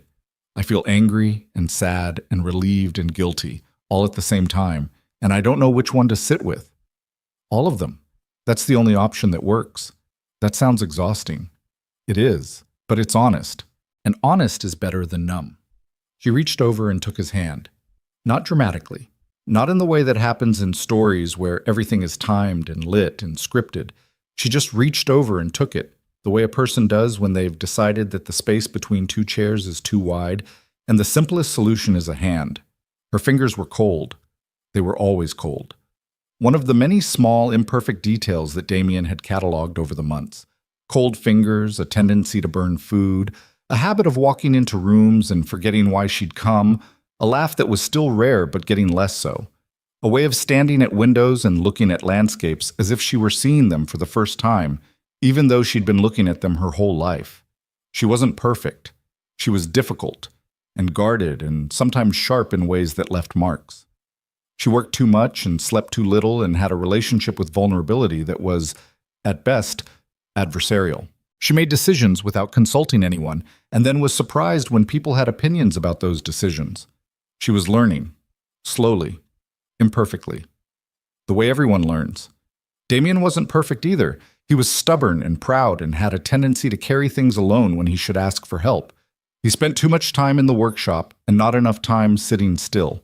He talked to his dead wife sometimes, late at night, standing in the driveway the way he used to in Hargrove, telling Sarah about the day, about Ellie, about the woman he'd met during a storm who was nothing like Sarah and wasn't trying to be. He didn't know if that was healthy. He didn't know if it mattered. Ellie came running across the yard, covered in hay and horsehair, the rabbit dangling from one hand. Nightfall ate the whole apple, core and everything. Is that okay? Can horses eat apple cores? I feel like I should have researched this before I gave it to her. Horses can eat apple cores, Vivian said. You're sure? I almost became a veterinarian, I'm sure. Ellie climbed onto Damien's lap. She was getting big for this, 8 going on 9, long-legged, all elbows and knees, but she fit, the way she'd always fit, curled against his chest with her head under his chin and the rabbit pressed between them. Daddy? Yeah, Bug? Are we staying? He looked at Vivian. She looked at him. The sky behind her was darkening, the last light fading, the stars coming out in their millions, close and bright and steady. "Yeah," he said, "we're staying." Ellie nodded against his chest. "Good. Because I already told my teacher I live on a ranch and she didn't believe me and I need to prove it." "That's your reason?" "I have other reasons, but that's the urgent one." The three of them sat on the porch as the night came in. Marcus went inside at some point, and the lights in the house turned on behind them, warm and amber, throwing long rectangles of gold across the stone. Somewhere in the stable, Nightfall made a sound. Low, contented, the sound of an animal that had stopped waiting. Here's the thing about people who have been broken. They don't get fixed. Not really. Not the way a fence gets fixed, or a roof gets sealed, or a transmission gets rebuilt. The cracks stay, the scars stay. The memories of the damage stay. What changes is not the damage itself, but the relationship to it. The way a person carries what happened to them. The way they hold it. The way they let it sit alongside the new things growing up through the wreckage. Vivian Sinclair owned everything and had nothing. A broke welder from a dying town showed up during a storm and didn't look at the money, didn't calculate the advantage, didn't ask what he could get. He looked at the woman, and the woman, for the first time in 14 years, let herself be seen. That's not a love story. Or maybe it is. Maybe the best love stories aren't about two people finding each other. Maybe they're about two people who were both drowning, in different oceans, for different reasons, and who happened to reach the surface at the same time, in the same place, gasping for the same air. Damian Carter arrived at Sinclair Ranch looking for a paycheck. He found a dead girl's truth hidden in a hayloft, a billionaire trapped in a cage made of leverage and fear, and a reason to stop just surviving and start building something worth keeping. Vivian Sinclair spent 14 years behind locked gates and surveillance cameras, waiting for someone brave enough to ask the questions nobody else would ask. She didn't find a hero. She found a tired man with a rusted toolbox and a daughter who talked to horses and a refusal, bone deep and immovable, to walk away from things that were broken. Neither of them saved the other. That's not how it works. That's not how anything works. They just decided, separately and together, that the truth was worth more than safety, that love was worth more than control, and that the bravest thing a person can do isn't fight. It's stay. Stay when it's hard. Stay when it's dangerous. Stay when every rational calculation says to run. On the porch, Ellie fell asleep. Damian carried her inside the way he always did. Vivian followed, barefoot on stone floors that were finally, after all these years, warm. The gates stayed open, the stars burned overhead, and somewhere in the house, in a room that used to be a study and was now just a room, no ghosts, no locked drawers, no shadows that nobody talked about, a framed photograph sat on a bookshelf. Two girls on a fence rail, squinting into the sun, arms around each other, smiling like the future was something to look forward to. Charlotte would have been 26. She would have been extraordinary.